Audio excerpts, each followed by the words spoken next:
Salut à tous et bienvenue sur Une vie de liberté. Je suis Tony, entrepreneur, marchand de biens, coach et investisseur. Ancien chef d'entreprise, piégé dans la rat race, j'ai changé de vie pour retrouver du temps, profiter de ma famille, voyager et exercer une activité pleine de sens. Grâce à mes investissements, j'ai atteint l'indépendance financière en 2018 déjà, ça commence à remonter, et depuis 2019, je partage ma passion de la liberté tous les 15 jours sur ce podcast, parce que si l'argent est indispensable pour être libre dans ses poches, je suis convaincu que la vraie liberté ne vaut rien si l'on n'apprend pas aussi à l'être dans sa tête. Et si vous souhaitez aller plus loin avec moi, je vous propose des livres, du coaching, des voyages entre investisseurs, ainsi que des programmes de formation pour vous permettre d'accélérer votre chemin vers la liberté. Et c'est à nouveau avec un grand plaisir que je vous retrouve pour cet épisode que j'enregistre quelques jours après le dernier épisode pour des raisons de vacances. Voilà, je vais prendre un peu de vacances justement. Et j'en profite pour prendre un peu d'avance. Donc voilà, j'ai peu de retours. Ce serait une rubrique qui sera un peu plus courte cette semaine, mais je vous propose quand même de commencer, comme je le fais tous les 15 jours, en remerciant les quelques personnes qui m'ont écrit du coup suite au podcast de la dernière quinzaine. Un grand merci à Julien, Gérald, Baptiste, Fusilier Commando, ça ne s'invente pas, Jean-Louis et Guillaume. Nous sommes 6580 sur YouTube. Et bon, je sais que j'enregistre les podcasts de façon rapprochée, mais nous sommes toujours à 525 notes sur Apple Podcast. Qu'est-ce qui se passe? Voilà, si vous avez un téléphone Apple, si vous avez un MacBook, si vous avez un compte iCloud, si vous avez un compte Apple, en tout cas, je vous invite vraiment à me mettre une petite note, 5 étoiles, s'il vous plaît. Me faites pas l'affront de me mettre 4 étoiles. Une fois, quelqu'un m'avait fait ça. Il me dit podcast incroyable, 4 étoiles. Je dis mais pourquoi tu fais ça? Parce que la perfection n'est pas de ce monde. Oui, je sais, mais là, c'est comme sur Airbnb. Faut mettre 5 étoiles. Voilà.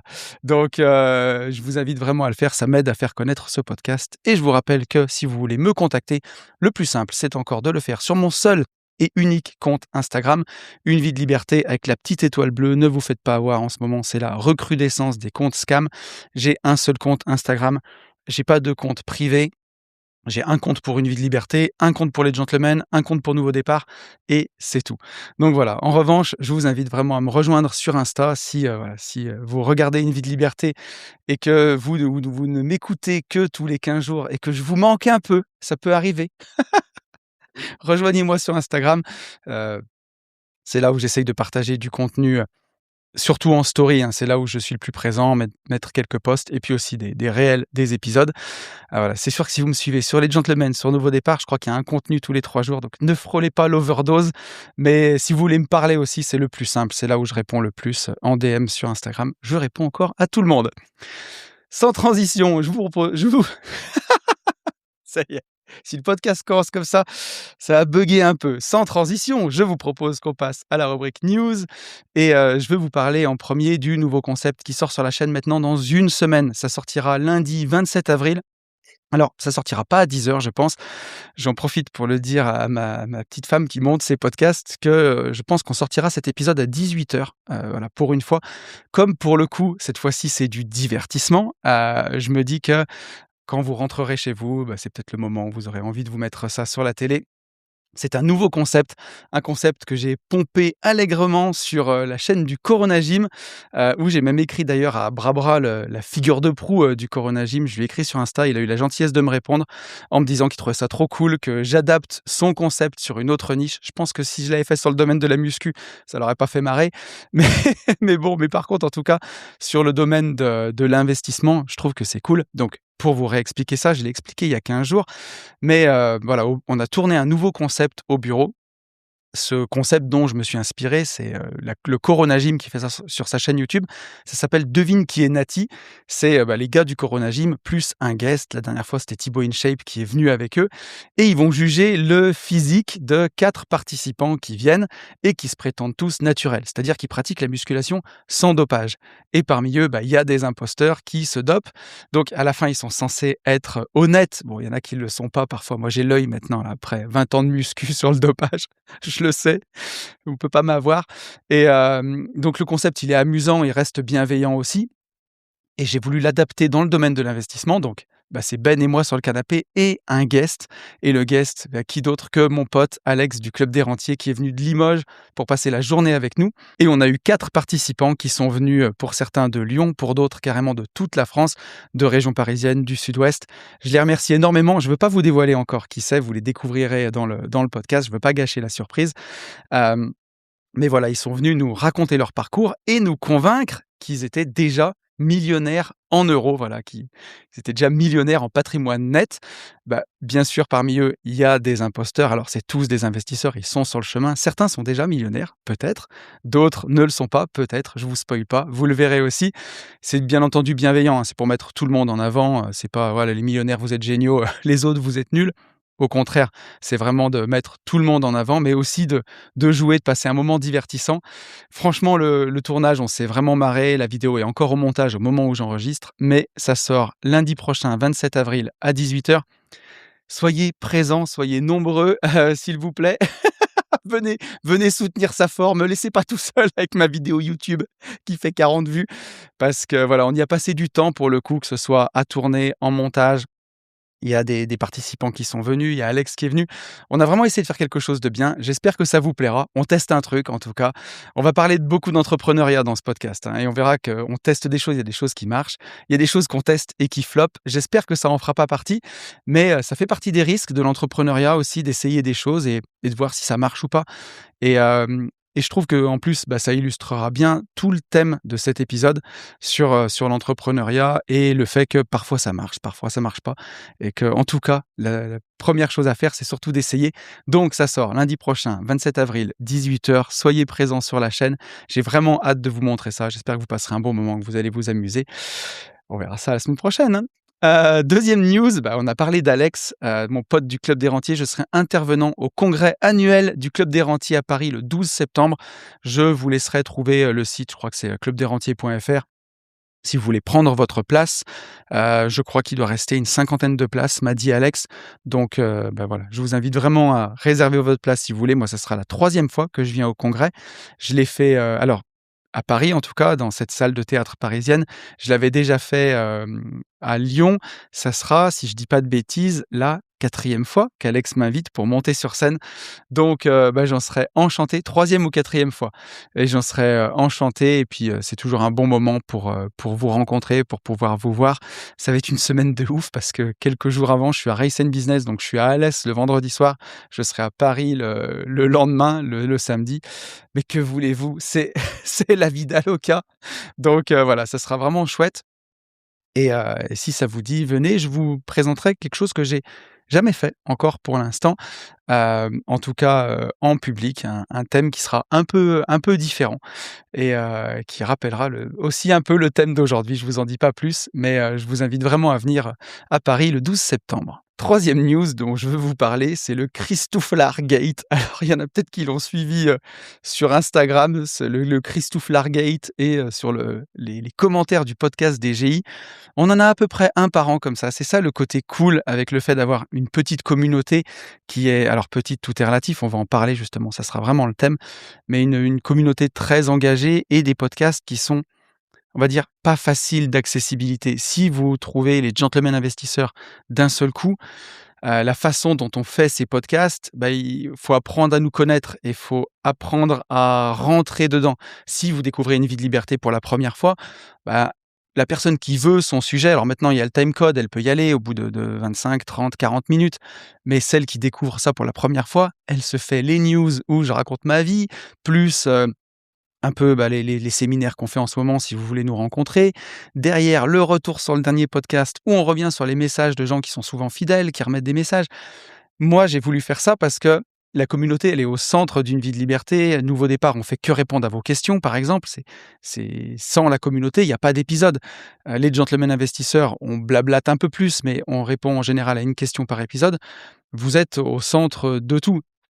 Donc voilà, sans vous, il y a pas d'épisode, mais c'est ce qui fait aussi que d'une part, il y a de la valeur, mais que d'autre part, c'est moins facile de rentrer dedans que si je vous fais le thème de l'entrepreneuriat, comme vous l'avez vu sur la miniature pour ce podcast, et bam, direct, je vous accroche avec un hook, une punchline. Je fais pas ma petite intro. C'est quelque chose qui serait peut-être plus vu et ou en tout cas qui ferait plus de vues, mais la communauté serait moins fidèle. Et on a eu, le hater annuel qui se perd sur le podcast et qui a eu la bonne idée de s'en prendre à Yann. Mais pourquoi as-tu fait ça, Christophe? Donc Yann qui l'a rebaptisé Christouflard et Christouflard écoute beaucoup nos podcasts, même s'il critique. Donc il s'en est pris à Yann sur la garantie Visal en lui disant qu'il racontait n'importe quoi pour expliquer un truc que lui-même a expliqué n'importe comment, alors qu'il suffit de demander à ChatGPT comment ça fonctionne et il va tout l'expliquer, comme il faut. Et donc Christouflard qui s'est fait rentrer dedans par Yann est revenu, manquer de respect à Yann en commentaire et il s'est pris un ratio de la communauté. Donc voilà, vous êtes nombreux à lui être tombés dessus, dont notre ami Fusil et Commando prendra son message tout à l'heure.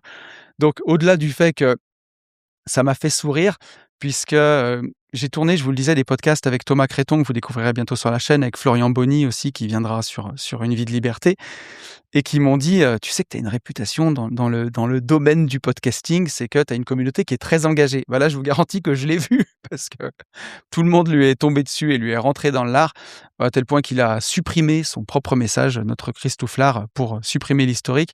On s'est même fait accuser, alors ça a boosté le podcast, du coup, ça a fait tellement de commentaires que le podcast est remonté, il était sorti alors sur YouTube, on peut voir, sur les 10 dernières vidéos, le classement de cette vidéo, il était 6e, donc ça veut dire qu'il y avait les 5 vidéos sur les 10 dernières qui avaient fait un meilleur démarrage que celle-ci et là, il a remonté 1re grâce aux commentaires. Donc merci à vous tous. Il y a des mecs qui sont venus: «Oui, vous supprimez des commentaires». Non, non, c'est les mecs qui suppriment leurs commentaires tout seuls, parce qu'ils ont pris un ratio. Mais surtout, ce que je veux vous dire, c'est que notre ami Christophe, il est venu nous attaquer sur le fait qu'on n'avait pas beaucoup d'abonnés et dire: «Ah, ça fait, 7 ans de podcast ou 6 ans de podcast sur la chaîne des Gentlemen Investisseurs et vous en êtes toujours à 3 700 et quelques abonnés, vous êtes nuls». Et dans ma tête, je me dis: «Mais comment on peut avoir cette vision-là?» Alors bien sûr que c'est une attaque, mais, là-dessus, je veux pas rentrer sur la polémique des haters, il y en aura toujours. C'est plus pour en tirer une leçon pour nous tous, pour moi et puis pour le reste de la communauté. Quand quelqu'un vous dit 3 780 abonnés sur YouTube, c'est nul. Alors ce qui s'est passé, c'est que les Gentlemen Investisseurs, sur toutes les plateformes de podcast, ça fait un moment que j'ai pas regardé, mais c'est presque 800 000 écoutes au final. Et là, on n'est pas sur, une vidéo de La Menace qui monte sa nouvelle Lamborghini, où ça draine plein de monde ou une vidéo de Squeezie. On est sur un podcast d'investissement, du contenu long de plus d'1 heure dans lequel il faut rentrer. Ça veut dire que c'est 800 000 écoutes qui sont vraiment qualifiées. C'est des gens qui restent, des gens qui viennent pour la valeur et essayer de faire rentrer 3 780 personnes dans un zénith, ça fait déjà beaucoup de monde qui nous suit finalement. Moi, je suis toujours émerveillé et quand je vois que sur Une vie de liberté, on est en route pour les 7 000 abonnés. Une vie de liberté, on doit pas être loin ou a dû dépasser le 1 000 000 d'écoutes, hein, depuis que j'ai commencé. On doit être à peu près dans ces eaux-là, enfin même je pense que c'est dépassé. Vous voyez à quel point je suis pas dans les chiffres. Mais ce que je veux dire, c'est qu'au-delà de ça, ce que lui voit, il dirait: «Allez les mythos, restez avec votre podcast minable». Alors allez les mythos, je me dis toujours: «C'est fou que des gens puissent avoir cette vision-là alors qu'on est là depuis 7 ans». Heu Il y a des choses qui se voient aussi, hein. Quand on se met sur Instagram, bon, on voit que, la réussite elle est pas feinte, hein, que ça fonctionne. Aujourd'hui, pour les plus curieux, il y a Papers, il y a tout ce que vous voulez, hein, pour ceux qui veulent, les Christouflards qui veulent aller se renseigner, sur la véracité et surtout, par-dessus tout, ben, on ouvre nos bureaux. Quand, on organise nos séminaires, vous venez pas dans une salle de séminaire loin de chez nous, vous venez dans nos bureaux. On vous ouvre nos bureaux, les portes de notre ville. Je pense au mastermind marchand de biens. Je peux faire la petite parenthèse, mais qui aura lieu les 21 et 22 mai. Il nous reste encore quelques places. Si vous voulez venir, je crois qu'il reste 6 places. 21 et 22 mai dans nos bureaux, c'est dans un mois tout pile. Et je me dis: «Ben, voilà, on vous ouvre les portes de nos bureaux, vous venez, on vous emmène dans notre ville, on vous montre nos opérations». En fait, on peut pas être plus transparent que ça, quoi. Et je me dis et à côté, bah, il y a des gens qui ont cette perception et ça, on peut pas le changer, c'est comme ça. Mais de se dire: «Ces mecs-là sont sur internet, donc c'est des mythos, ils racontent n'importe quoi dans un podcast, ils ont de l'échec parce qu'ils ont peu d'abonnés». Et en fait, finalement, ce que je veux passer comme message avec tout ça, c'est, Faut pas regarder le nombre d'abonnés, ça veut vraiment rien dire. Il y a des gens qui ont si on prend Thibaut InShape par exemple, hein, qui a 27 millions d'abonnés, en termes d'abonnés, c'est le plus gros youtubeur de France, mais en termes de vues, c'est loin d'être le plus gros. Je sais même pas s'il est dans le top 20 finalement. Donc le nombre d'abonnés, ça veut pas dire grand-chose, par rapport à la popularité que peuvent avoir les vidéos ou même la popularité du créateur, ça veut pas dire grand-chose et surtout ça veut encore moins dire sur l'argent que vous pouvez gagner avec, votre business ou, même avec votre création de contenu, puisque là on parle de création de contenu. Mais, c'est pareil, hein, c'est pas les marchands de biens qui se montrent le plus sur internet qui font le plus d'argent.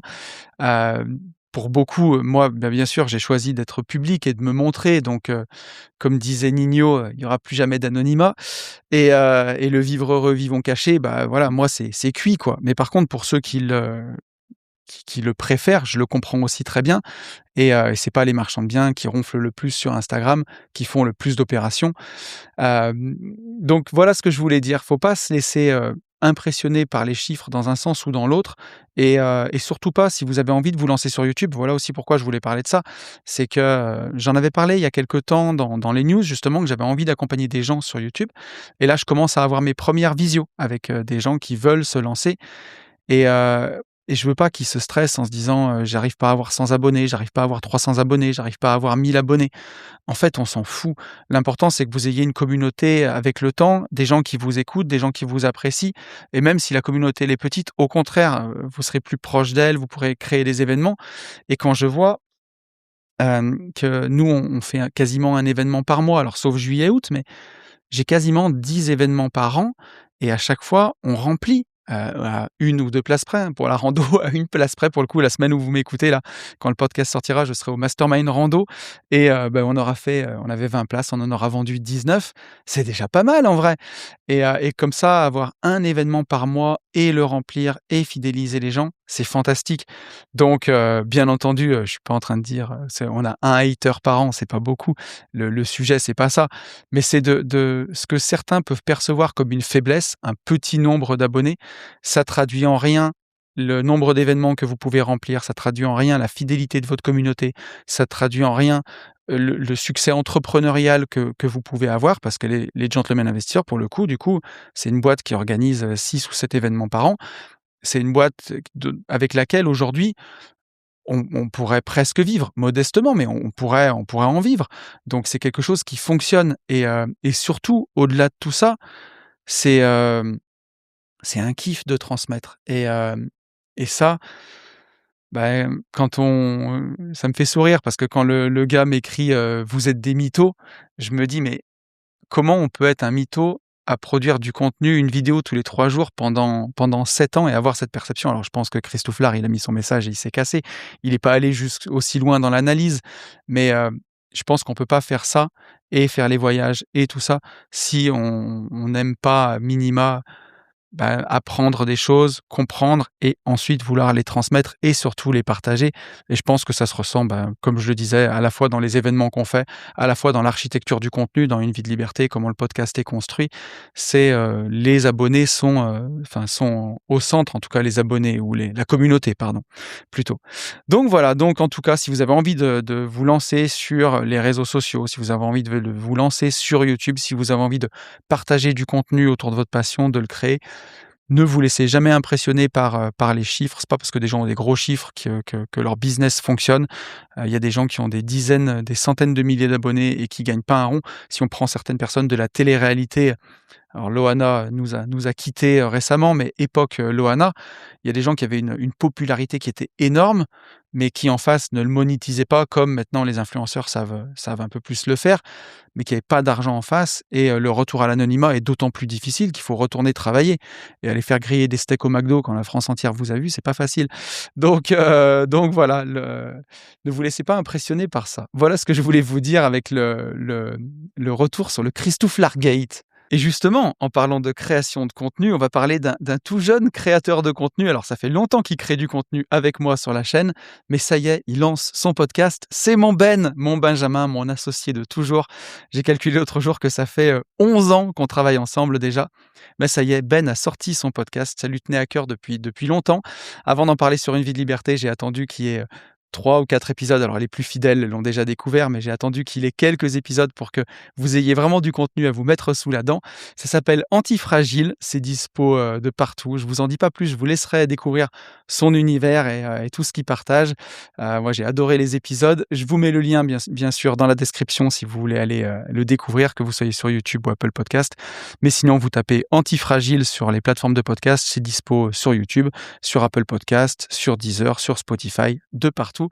Donc voilà, allez donner de la force, à mon Ben, je suis très heureux puisque voilà, maintenant ce studio va pouvoir servir, enfin sert déjà, hein, pour le coup, pour 2 podcasteurs, maintenant et voilà, je trouve que c'est trop cool. On aura fait, ces beaux bureaux, ce studio alors avec le temps pour l'instant, c'est que de l'audio, son podcast, mais avec le temps, il va pouvoir avoir son propre décor. Enfin, je suis content en tout cas que ces lieux vivent, qu'on puisse, créer aussi du contenu tous les 2. Donc voilà, allez donner de la force, à mon Ben et allez écouter Antifragile, vous m'en direz des nouvelles. Et les 2 dernières news que je veux vous partager, c'est 2 séminaires qu'on organise avec Ben pour la fin de l'année. Le premier, c'est le séminaire trail, ce sera du 7 au 9 octobre. Voilà, le retour du séminaire trail. La première année, on était allé dans la vallée de la Vanoise. Cette année, on joue à domicile, ça sera dans la Loire, dans les monts du Forêt, ces monts qu'on aime tant. On sera très heureux d'organiser, ce séminaire une nouvelle fois. Au moment où vous écoutez le podcast, peut-être que, les places seront sorties, donc je vous invite aussi à guetter la description. On est en train de finir de travailler dessus et le prochain, là aussi, je pense que les places seront disponibles. Ce sera le séminaire Aerox qu'on organise avec Rudy. Ça aura lieu à Reims et ce sera les 2, 3 et 4 novembre, si vous voulez garder la date. Voilà, avec Rudy Koya, je suis très heureux qu'on organise ce séminaire, avec Ben et Rudy, tous les 3. Ça va être vraiment cool, ça va changer de ce qu'on fait d'habitude et je sais qu'il y a pas mal de pratiquants de CrossFit parmi vous et aussi d'Aerox. Donc voilà, ça va être très, très cool. J'ai vraiment hâte et je sais pas au moment où j'enregistre ce podcast, c'est un peu tôt si ce sera sorti ou pas. Je vous laisse guetter la description. Je pense que oui. Et j'en ai terminé avec les news et je vous propose qu'on revienne sur le podcast de la dernière quinzaine, Allô Tonton 17. Alors, comme j'enregistre de façon assez rapprochée, j'ai eu pas mal de messages, mais surtout des messages pour me dire merci pour les réponses et j'ai eu 2 messages assez intéressants que je vais vous partager. Le premier, c'est le message de Jean-Louis. Jean-Louis qui me dit: «Merci beaucoup pour ton éclaircissement par rapport au livre de MJ DeMarco et merci d'avoir répondu à ma question. Comme je te l'ai dit en DM, ta vision apporte une nuance très intéressante et me conforte dans le raisonnement que j'avais après la lecture du livre. Tonton qui concurrence MJ DeMarco, c'est pas mal ça. Faire de l'argent rapide grâce à un business, c'est merveilleux, mais à quoi bon si on ne sait pas comment l'investir? Évoluer sur les 2 voies, la voie lente et la voie rapide en parallèle, permet de s'y préparer plus solidement. Pourquoi pas l'écriture d'un nouveau livre de ta part où tu pourras en parler en détail, La voix de Tonton. Encore un grand merci à toi pour la valeur que tu apportes à chaque podcast.» Bon, je sais pas si je peux concurrencer MJ DeMarco, mais ça fait longtemps que j'ai envie d'écrire un nouveau livre et c'est difficile. Pour être honnête, c'est vraiment difficile. Il y a eu tellement de contenu, tellement de choses écrites à ce sujet. Quand je vois le livre de Mounir de Finari, par exemple, il est tellement complet que pour être honnête, je l'ai même trouvé un peu indigeste. C'est un livre sur l'indépendance financière, sur toutes ces choses-là.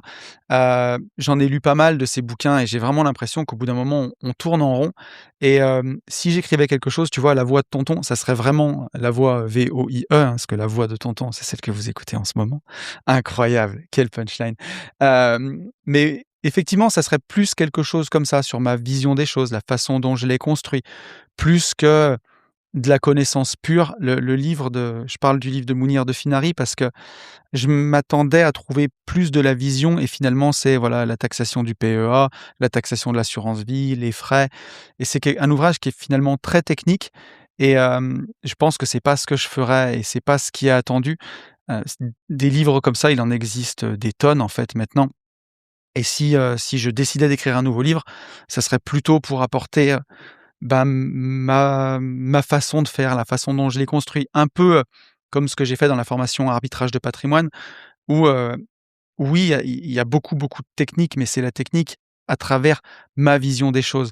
C'est pour ça que, voilà, c'est pour ça qu'elle est intéressante parce que je veux dire aujourd'hui, à l'ère de ChatGPT, toutes tes questions techniques, tu peux avoir une réponse.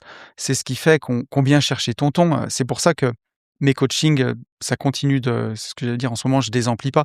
On en parlera un peu dans le podcast de cette semaine. J'ai regardé depuis le début de l'année, je donne 6 coachings par mois. C'est pas beaucoup, mais je suis plein ouais, quasiment 2 mois en avance, toujours, et les gens, bah, aujourd'hui, même à l'heure de ChatGPT, viennent toujours en session one to one avec moi pour avoir mon regard, et je pense que justement une formation, en ligne qui vient juste faire de la technique, aujourd'hui, elle a pas d'avenir parce qu'avec ChatGPT, avec tout ça, on a, et avec Claude aujourd'hui, on a les réponses dans notre téléphone. Ce qu'on vient chercher, c'est la vision d'un créateur. Donc, si je refaisais un livre un jour, ça serait pour partager ma vision de l'indépendance financière, de la façon dont je l'ai construite, et toute cette subtilité-là que je vois dans cette quête, en fait, hein. Et pour répondre à ta question, oui, un business comme le marchand de biens, par exemple, c'est génial parce que les plus belles années, on a quasiment fait 400 000 € d'excédent brut d'exploitation. Donc forcément, on est deux, ça fait 200 000 € chacun. Je n'ai pas besoin de 200 000 € par an pour vivre. Donc ça te fait plein d'argent pour le réinvestir. Et si tu es pas capable de le faire et de remettre cet argent justement dans la voie lente, le marchand de biens te permet peut-être de devenir riche, mais la bourse à côté va te permettre de rester riche et continuer d'entretenir ta richesse. Et si tu n'utilises pas ces deux voies, ben voilà, tu peux être un bon entrepreneur et un très mauvais investisseur. Donc pour moi, c'est important de faire les 2. Et j'avais d'ailleurs répondu de cette façon-là à la question. Et sinon, sur l'écriture d'un livre en soi, c'est, aujourd'hui, c'est compliqué parce que ça prend vraiment beaucoup de temps d'écrire un livre. Tu le fais pas du tout pour l'argent parce que ça rapporte quasiment rien au final. Sur le long terme, ça fait un peu de chiffre d'affaires, mais entre l'impression du livre, les envois, la poste qui augmente ses tarifs chaque année, de façon, eux, ils s'en foutent, hein. L'inflation sur le timbre, elle est hallucinante, donc ça coûte hyper cher d'envoyer un bouquin. Un livre, ça coûte peut-être, 3-4 € à produire, ça coûte 5 balles à envoyer pour être vendu, 20 ou 22 €. Tu fais pas ça pour l'argent et tu fais ça pour le kiff. Et la deuxième chose qui est difficile aujourd'hui, et il faudra que j'y remédie, d'une façon ou d'une autre, c'est, du temps. Trouver du temps calme. En vrai, pour écrire un livre, pourquoi on voit que les auteurs, ils partent, à la montagne, s'isoler pendant 3 mois? Parce qu'on a besoin de calme, déjà pour avoir, créé de l'espace et du vide dans sa tête, pour avoir des idées. Et on peut pas écrire un livre si on est constamment sur Instagram, sur son téléphone, ou constamment à créer du contenu à côté. Et comme je le disais aujourd'hui, alors pour Une vie de liberté, pour, pardon, Nouveau départ ou Les Gentlemen, on fait des enregistrements de podcasts un peu groupés. Pour Une vie de liberté, j'enregistre, pour chaque semaine, pour chaque épisode, quelques jours avant la sortie, pour garder un peu, du contenu qui soit frais. J'aime pas enregistrer le contenu trop à l'avance. Mais si on prend tout, c'est ce que je disais, ça fait une vidéo tous les 3 jours. Je peux pas garder ce rythme-là et écrire un livre. Donc ça doit forcément venir en déduction d'autres choses. Et comme tu le fais pas pour l'argent, ben, voilà, ça implique que peut-être qu'il y aurait moins d'épisodes sur Une vie de liberté qui sortiraient, ou moins d'épisodes sur Les Gentlemen, ou moins d'épisodes sur Nouveau départ. Et pour l'instant, j'ai encore pas envie de ça, et j'ai encore les enfants à la maison et une vie active et le marchand de biens et tout. Donc c'est difficile de trouver ce temps-là pour écrire un bouquin. Je sais que c'est quelque chose qui me ferait plaisir, mais je pense que ça sera pas pour tout de suite. Et l'idée, c'est pas d'écrire un livre pour écrire un livre, c'est de le faire bien et d'être fier du résultat. C'est pas pour cocher une case ou accomplir une tâche de plus. Il faut vraiment être fier. Donc, ça demande du temps. Et par exemple, là, depuis quelques années, enfin non, depuis l'année dernière en fait, je prends vraiment le mois de juillet et le mois d'août en vacances. Et l'année dernière, bah, j'avais du temps libre et j'ai rempli ce temps libre 1 heure et demie par jour pour la création de la formation arbitrage de patrimoine. Et cette année, j'aimerais bien, si j'y arrive, vraiment pour juillet-août, prendre vraiment 2 mois de vacances. Donc je prends de l'avance sur la création du contenu. L'année dernière, sur Une vie de liberté, on avait fait des rediffusions et ça m'avait vraiment permis de faire une belle coupure et c'était vraiment chouette. Bon, j'en ai profité pour aussi faire cette formation. Là, l'idée, c'est pas d'en profiter pour écrire un livre, c'est vraiment d'en profiter pour, recharger les batteries, vivre des expériences et avoir encore plein de choses à partager. Donc ça viendra. Je pense que ça viendra parce que j'en ai écrit 2 aujourd'hui. J'ai écrit, Une vie riche de liberté, pardon, notre livre sur les créations de lotissement. Et puis on a écrit Chemin pour devenir grand, notre livre pour enfants, livre de mindset pour enfants.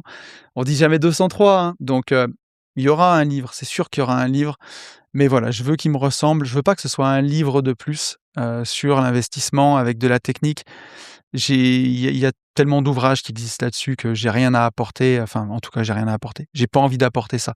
J'ai envie d'apporter un ouvrage qui sera plus sur ma vision des choses, ma vision de l'entrepreneuriat, de la vie et puis surtout de mener une vie libre, une vie qui a du sens et voilà, une vie dont on est fier et dont on aura profité à la fin parce qu'il s'agit que de ça, hein, au final, hein, c'est, de vivre une bonne vie.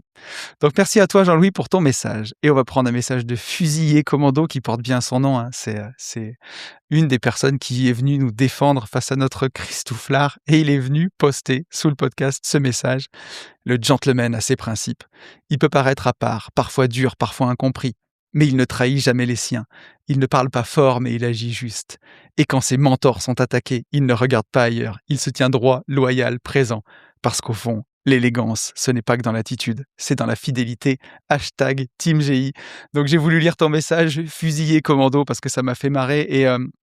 Et voilà, il y a certaines personnes qui peuvent voir un faible nombre d'abonnés comme une faiblesse justement et pas se rendre compte que derrière tout ça, il y a des vrais entrepreneurs qui partagent vraiment leur quotidien d'entrepreneur, que ce soit Ben et moi avec le marchand de biens, Yann sur la LCD et qu'au fond, voilà, on n'est pas que des créateurs de contenu. Bien sûr, je me considère comme un créateur de contenu, mais je partage mon quotidien d'investisseur, je partage ce que je vis au quotidien et quand vous venez en séminaire avec nous, allez, je suis obligé de faire une parenthèse là-dessus.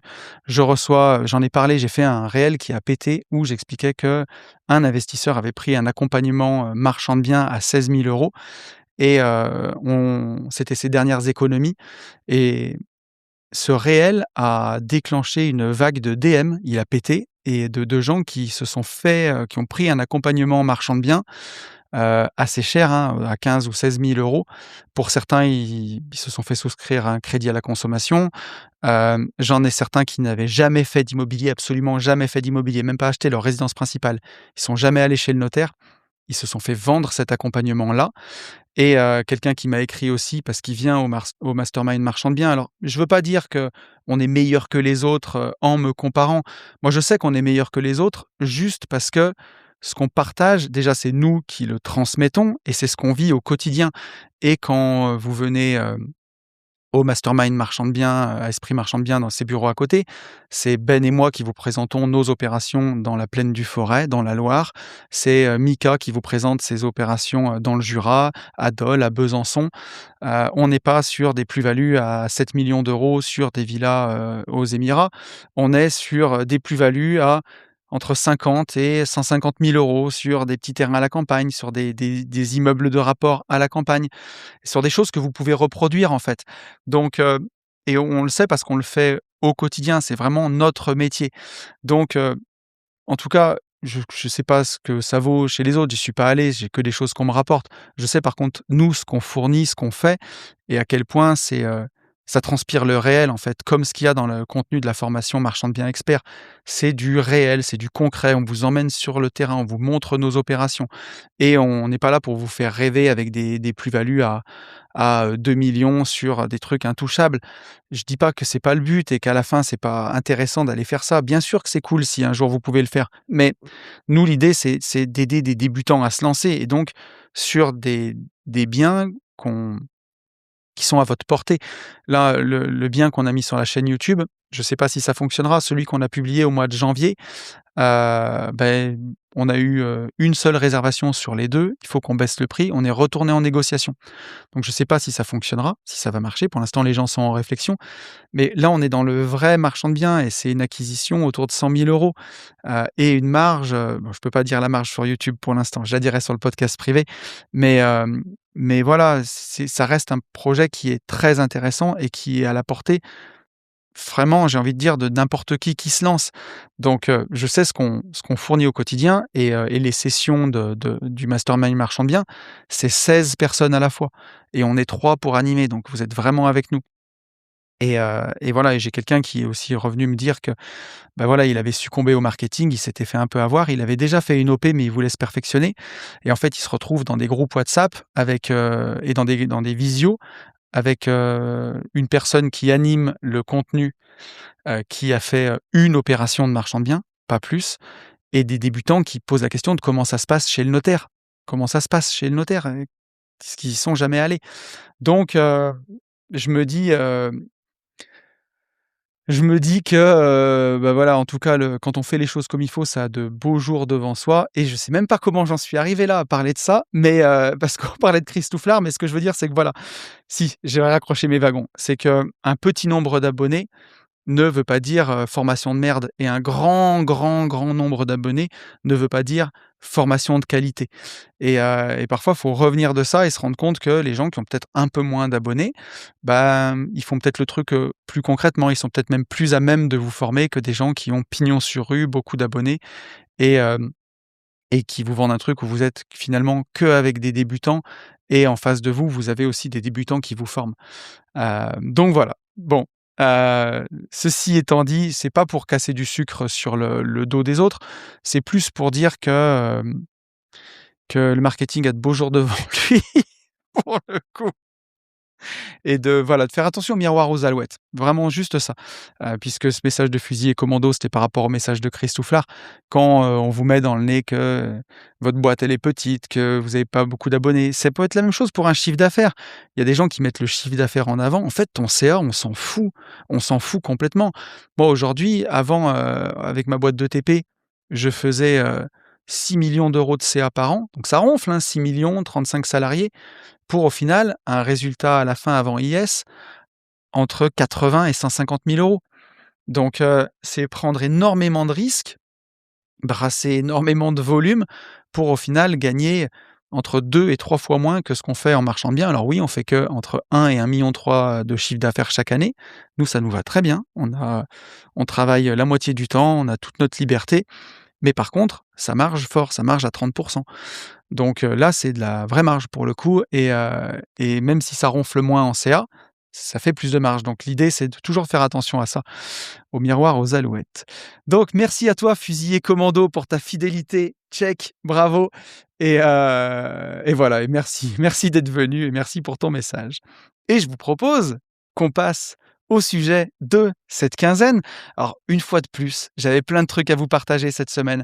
J'avais quasiment fini la trame du podcast sur l'ennui que je voulais vous partager. J'avais bien avancé sur celle de ne pas attendre pour kiffer, de vraiment vivre sa vie de rêve dès maintenant et comment tous les moyens de vivre sa vie de rêve dès maintenant. Je sais que je vous ai mis l'eau à la bouche là. Pareil, je pars pas mal en voyage ces prochaines semaines, donc j'ai aussi des interviews que je peux, que je mettrai dans le podcast qui me demandent forcément un peu moins de travail que de développer un sujet et de façon inopinée, j'ai reçu un message de François. François qui m'a écrit pour un prochain Allo Tonton et en fait, je me suis dit que sa question qui est toute simple, hein, qui fait 2 phrases, mais elle mérite bien plus que de passer dans Allo Tonton, elle méritait un podcast en entier. Tant je pense que ça peut aider du monde. Ce que je vous le disais, tout à l'heure, je donne encore, 6 coachings par mois, à peu près. Des fois, des semaines, j'en donne 3, des fois j'en donne 2, des fois j'en donne pas et c'est à peu près réglé comme du papier à musique depuis des années et des années que j'ai, 6 rendez-vous de coaching individuels chaque mois et la plupart du temps, c'est des investisseurs qui sont à 2 doigts de quitter leur salariat pour devenir, investisseurs à long terme. Alors on verra qu'on va développer autour de ce thème-là, hein. Est-ce qu'on peut rester qu'investisseur à long terme ou est-ce qu'il faut aussi devenir entrepreneur? Je pense que vous avez déjà la réponse et qui me demande comment j'ai fait à l'époque et donc et encore hier, j'ai coaché et les 2 coachés que j'ai eus qui se reconnaîtront, hein, puisque je vais un peu parler d'eux aussi dans ce podcast, bien sûr de façon masquée les gars, mais des investisseurs exceptionnels, des gens qui sont dans le salariat aujourd'hui, qui sont en train de franchir le pas. Et ça me régale aussi ces coachings parce que je me rends compte que la communauté est incroyable. Voilà pourquoi je continue de donner ces coachings aussi parce que à chaque fois pour moi, forcément, je suis là pour apporter de la valeur, les gens ont payé pour ça. Mais à la fois, ça me nourrit aussi et ça me régale de voir que la communauté avance comme ça et réussit et entreprend. Je trouve ça génial et donc je suis en plein dans le thème cette semaine. Il s'est imposé à moi, à la fois par la question de François, mais à la fois par mes coachings où c'est des gens qui ont bien avancé dans leurs investissements et qui se demandent comment devenir entrepreneur. Et justement, la question de François, c'est celle-là. Comment programmer son cerveau pour passer du mindset salarié, entre parenthèses, vivre de fiche de paye en fiche de paye, au mindset entrepreneur, à vivre de son cash flow, de ses dividendes, de ses plus-values. Et donc François, il est, fonctionnaire. J'en dirai pas bien plus, je veux pas qu'on le reconnaisse, mais il est fonctionnaire et il a fait un très joli patrimoine à côté de son boulot de fonctionnaire et aujourd'hui, il a ce qu'il a recherché depuis toujours, hein, la sécurité de l'emploi, la paye qui tombe tous les mois. Mais à côté, il a fait un patrimoine aujourd'hui en net, hein, de plusieurs millions. Si je dis pas de bêtises, on doit être entre 1,5 million et 2 000 000 en net et peut-être 3 millions en brut.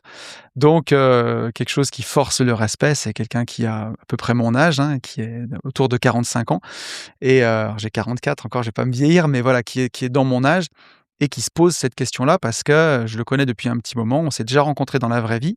C'est un investisseur de génie, hein. Je peux pas dire autre chose. Il a fait ça à la force du poignet, il y a pas d'héritage, il y a rien du tout, en étant fonctionnaire à côté. Mais voilà, aujourd'hui, son patrimoine lui rapporte beaucoup d'argent, mais cette solde qui doit être de 2 000 € par mois, en tout cas son salaire de fonctionnaire, l'empêche, c'est toujours le petit doudou et l'empêche de passer à l'action. Donc voilà, c'était tellement riche que ça méritait un épisode complet du podcast, pas juste un «Allô tonton». Et à quel point ça concerne beaucoup de mes auditeurs, beaucoup de membres de la commu qui sont en train d'empiler des lots et qui se demandent si, ils vont pouvoir vivre de leur immobilier, vivre de leur entrepreneuriat, hein, on va y arriver par là, hein. Être investisseur, c'est in fine devenir entrepreneur. Je vais vous donner ma vision des choses et aussi, parce que je suis passé par là, hein. Je suis pas j'ai toujours été entrepreneur, mais avec une vision très salariée de la chose. Je m'étais créé mon propre emploi en ayant mon entreprise, mais voilà, je me voyais pas je savais que j'étais chef d'entreprise, mais je me voyais pas comme un entrepreneur au sens d'aujourd'hui et ça aussi je vous le développerai. J'étais un chef d'entreprise, quelqu'un qui travaille au sein de son entreprise, qui s'est créé son propre emploi, mais je me voyais pas comme un chef d'entreprise au sens où je le suis aujourd'hui, comme un créateur. Et aujourd'hui, j'ai plein de business. J'ai des foncières en immobilier, j'ai une boîte de marchand de biens, j'ai plusieurs boîtes de consulting, donc où je fais ces podcasts, où je donne de la formation en ligne.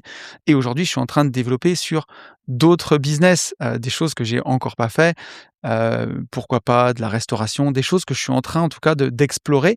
Et donc je me vois vraiment comme un chef d'entreprise créateur aujourd'hui et vraiment un entrepreneur. Et là aussi, le switch, il s'est fait dans ma tête et il s'est fait en plusieurs étapes. Donc l'idée, c'est de vous parler de ça dans ce podcast et de vous donner des clés. Si vous êtes, aujourd'hui salarié et vous êtes investisseur à côté et vous avez envie de vivre à plein temps de vos investissements et d'entreprendre et d'avoir cette mentalité d'entrepreneur, venir l'acquérir parce que c'est pas inné. Pour certaines personnes, c'est inné, hein. J'ai rencontré des entrepreneurs nés, j'ai rencontré des entrepreneurs qui s'ignorent. Rien qu'hier en coaching, j'avais une personne qui était, pour moi, une âme d'entrepreneur qui s'ignore et qui est vraiment en train de se révéler. J'ai d'autres personnes qui viennent à l'entrepreneuriat par la force des choses, qui sont pas entrepreneurs dans l'âme, mais qui, avec le temps, deviennent entrepreneurs. Donc, je vais vous donner toutes les clés pour ça. Et pourquoi la question de François, elle est intéressante quand même aujourd'hui de plus en plus? Parce que elle s'inscrit un peu dans la fin d'une époque et j'ai reçu d'autres questions de ce type-là pour un prochain épisode de Allô tonton, avec le contexte immobilier, actuel.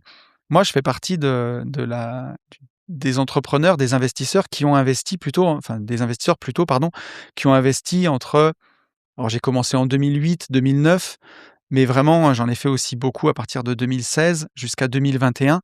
Cette époque bénie où on avait, des crédits à 1 et où on achetait, n'importe quel truc et il y avait du cash flow immédiat et on pouvait imaginer, en tout cas, même si, pour moi, c'est pas la meilleure solution, mais on pouvait s'imaginer vivre de son cash flow avec des investissements en longue durée comme un investisseur pur.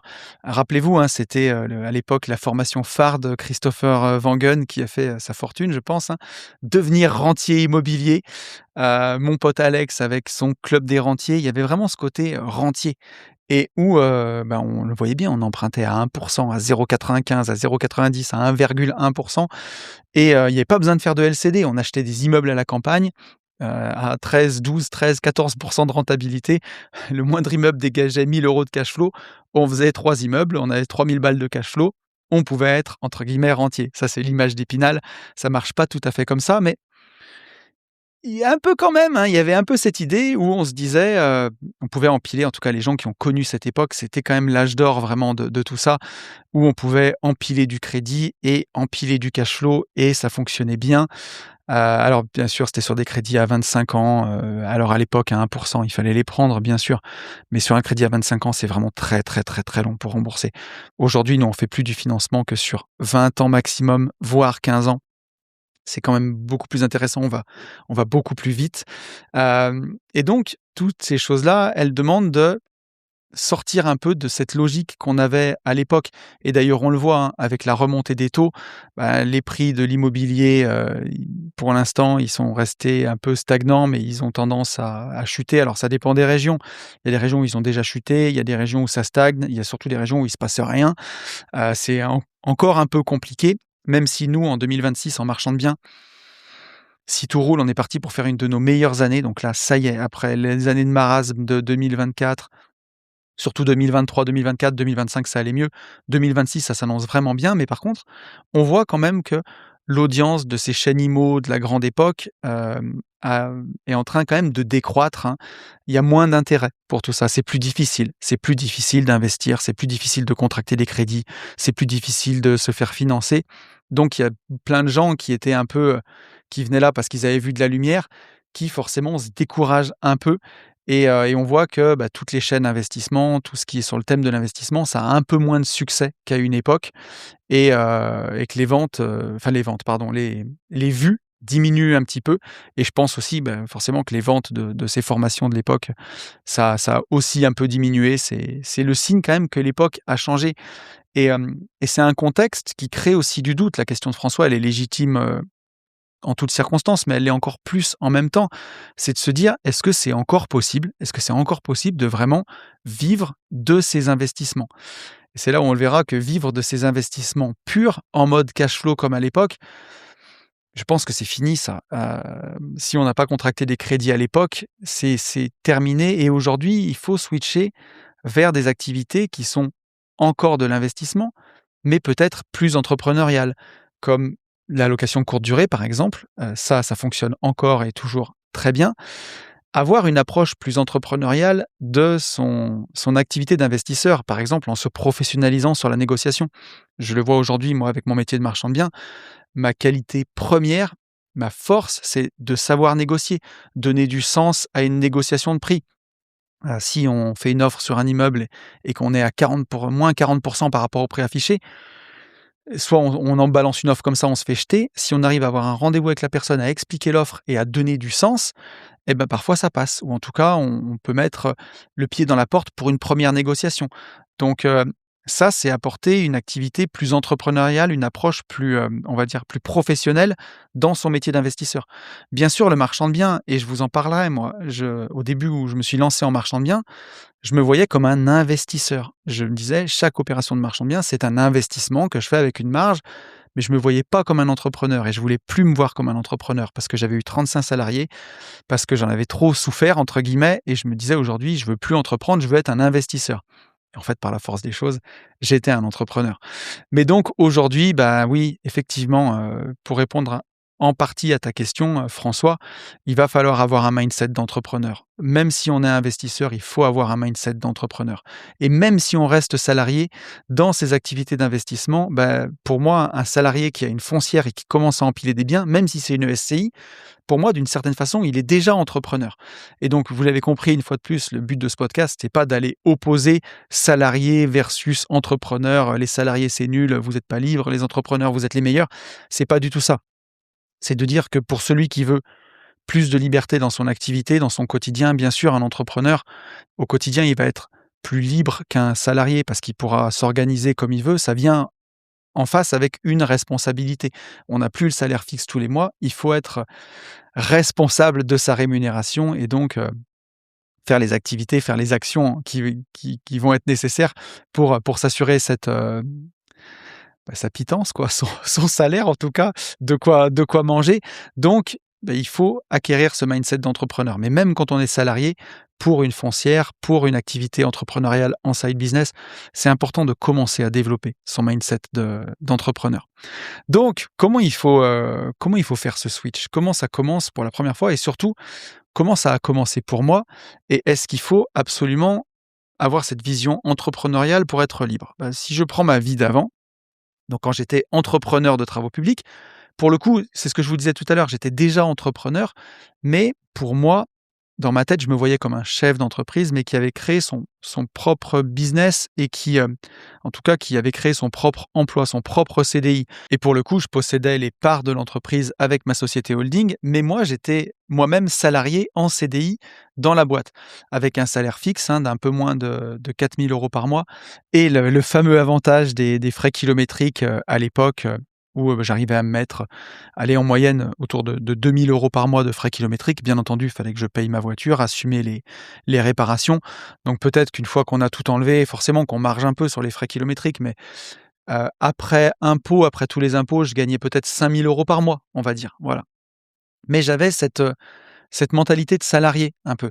Je m'étais créé mon propre emploi, mais je raisonnais, de salaire en salaire. Pour moi, ma capacité d'épargne, ma capacité d'investissement, c'était, de 5 000 € en 5 000 € tous les mois.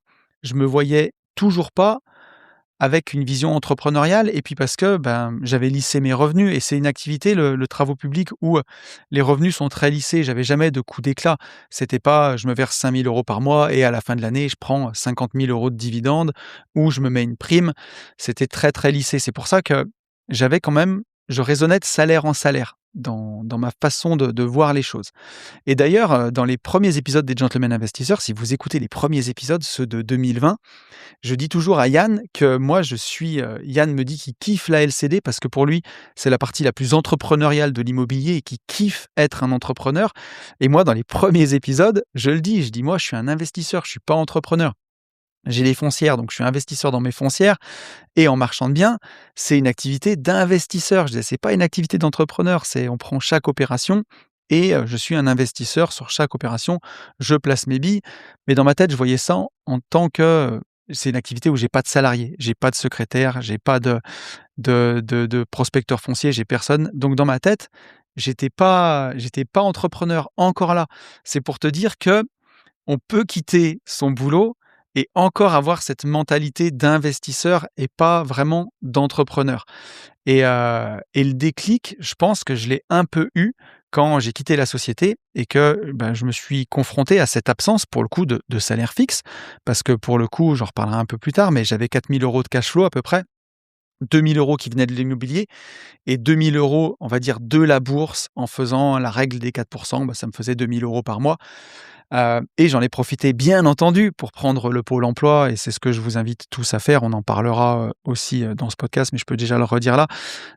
Aujourd'hui, on peut prendre le 18 mois, alors soit avec une rupture conventionnelle, soit avec le mécanisme de démission-reconversion.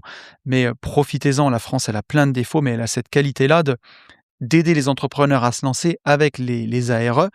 Alors, je ne sais pas si on dit en tout cas les allocations de chômage et moi, le chômage à l'époque me donnait 2 600 € par mois et je l'ai touché pendant 15 mois et j'étais très content que ça me permette de ne pas toucher à mon cash flow parce que pour maintenir mon niveau de vie, il me fallait 2 600 €, donc je réinvestissais tout mon cash flow et je vivais, pendant un moment avec le chômage, le temps que, le switch se fasse sur mes activités entrepreneuriales et après ça a décollé et j'en ai bien entendu plus besoin.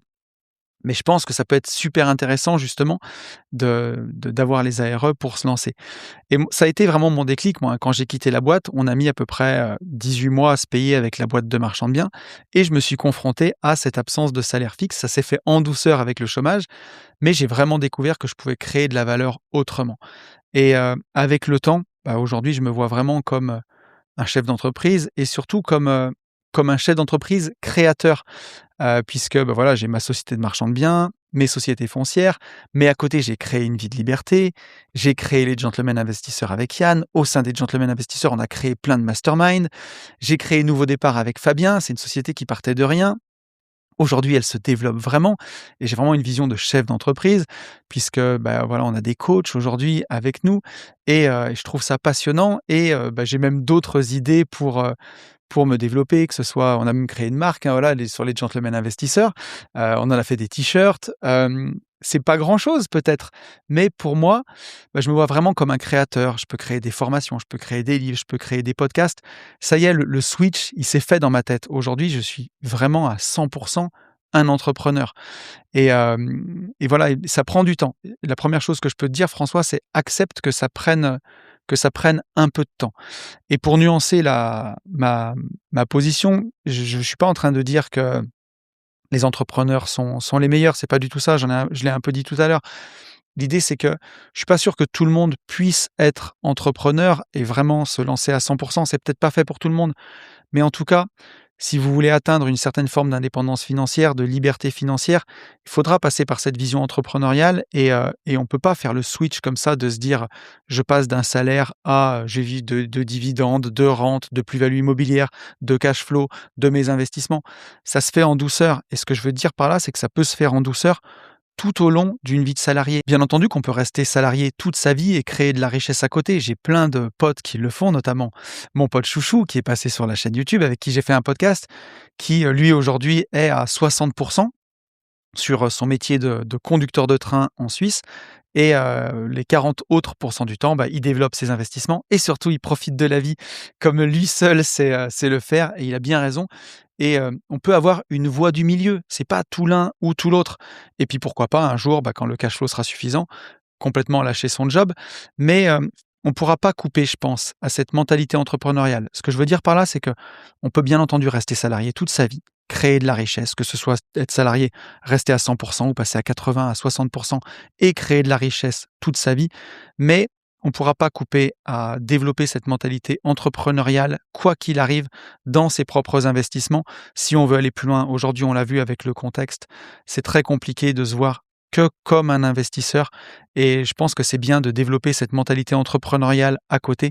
Je crois que ce switch, il est toujours inévitable et quand on l'attaque le plus tôt possible, c'est ce qui nous permettra aussi, si un jour dans la vie, on a une opportunité de quitter son job pour faire autre chose, de pouvoir vraiment franchir le pas en développant cette vision entrepreneuriale et on va voir ensemble comment le faire, en prenant de l'avance. Un peu comme quand je répondais à la question de Jean-Louis sur MJ DeMarco où MJ DeMarco, il oppose le fait de faire un business et gagner beaucoup d'argent avec le fait d'investir en DCA dans la bourse et se créer une rente sur le long terme. Moi, je propose les 2, gagner beaucoup d'argent avec un business et investir ce qu'on gagne dans la bourse pour se faire une sécurité. Là, finalement, c'est la même chose. Et c'est exactement la même chose. Il ne s'agit pas d'opposer les 2. On peut, être salarié, même si on a envie de rester salarié toute sa vie, mais quand même à côté développer la vision entrepreneuriale parce que si un jour on perd son emploi parce qu'on est licencié et là je le vois, il y a un gros groupe à côté de chez moi qui s'appelle Dumaret, qui est en train de licencier 260 emplois et il y a des gens qui bossent là-bas depuis 20 ans sur la même machine et qui demain vont se retrouver sans emploi. Voilà, si on a développé à côté de l'immobilier avec une vision entrepreneuriale, ça peut peut-être être l'occasion de changer ou en tout cas, c'est quelque chose qui va nous aider à rebondir plus facilement quand on a cette vision entrepreneuriale. Donc, c'est intéressant de la développer pour tout le monde. Alors justement, comment avoir ce déclic? Justement, pour avoir ce déclic, on va le voir en 2 parties. Il y a une vraie partie, une première partie qui est pratico-pratique, je pense, c'est de faire les maths, on le verra ensemble et une partie plus mindset. Donc la première partie, la partie, pratico-pratique pour faire ce switch et là je vais vraiment revenir sur la question de François qui, lui a fait du cash flow, il a déjà des rentes, il a déjà encaissé des plus-values, mais il n'arrive pas à faire ce switch. Donc quand on est dans ce moment-là de sa vie où, finalement, ce qu'on a gagné avec nos investissements, ça représente plus que notre salaire et qu'on se dit: «Je peux franchir le pas et comment je fais concrètement pour le faire?» C'est vraiment à cette question que j'aimerais répondre. Et pour moi, la première, donc c'est faire les maths et on va voir, il y a plein de façons de faire les maths.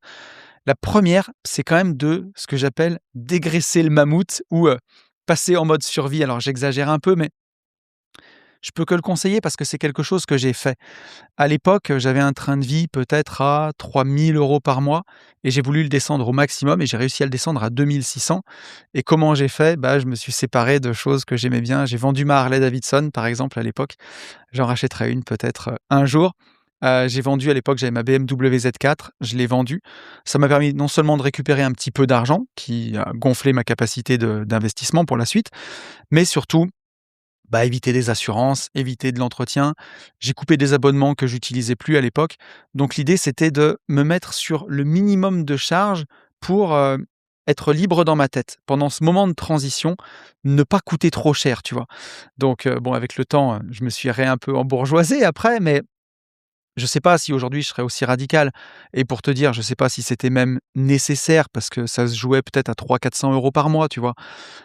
Mais bah, dans ma tête, je me mettais un peu en mode survie à me dire: «OK, je vais me priver un peu, je vais me contraindre un peu, je vais réduire mon confort» et vous le verrez, le confort dans les personnes que j'ai en coaching, c'est ce qui tue le plus les gens.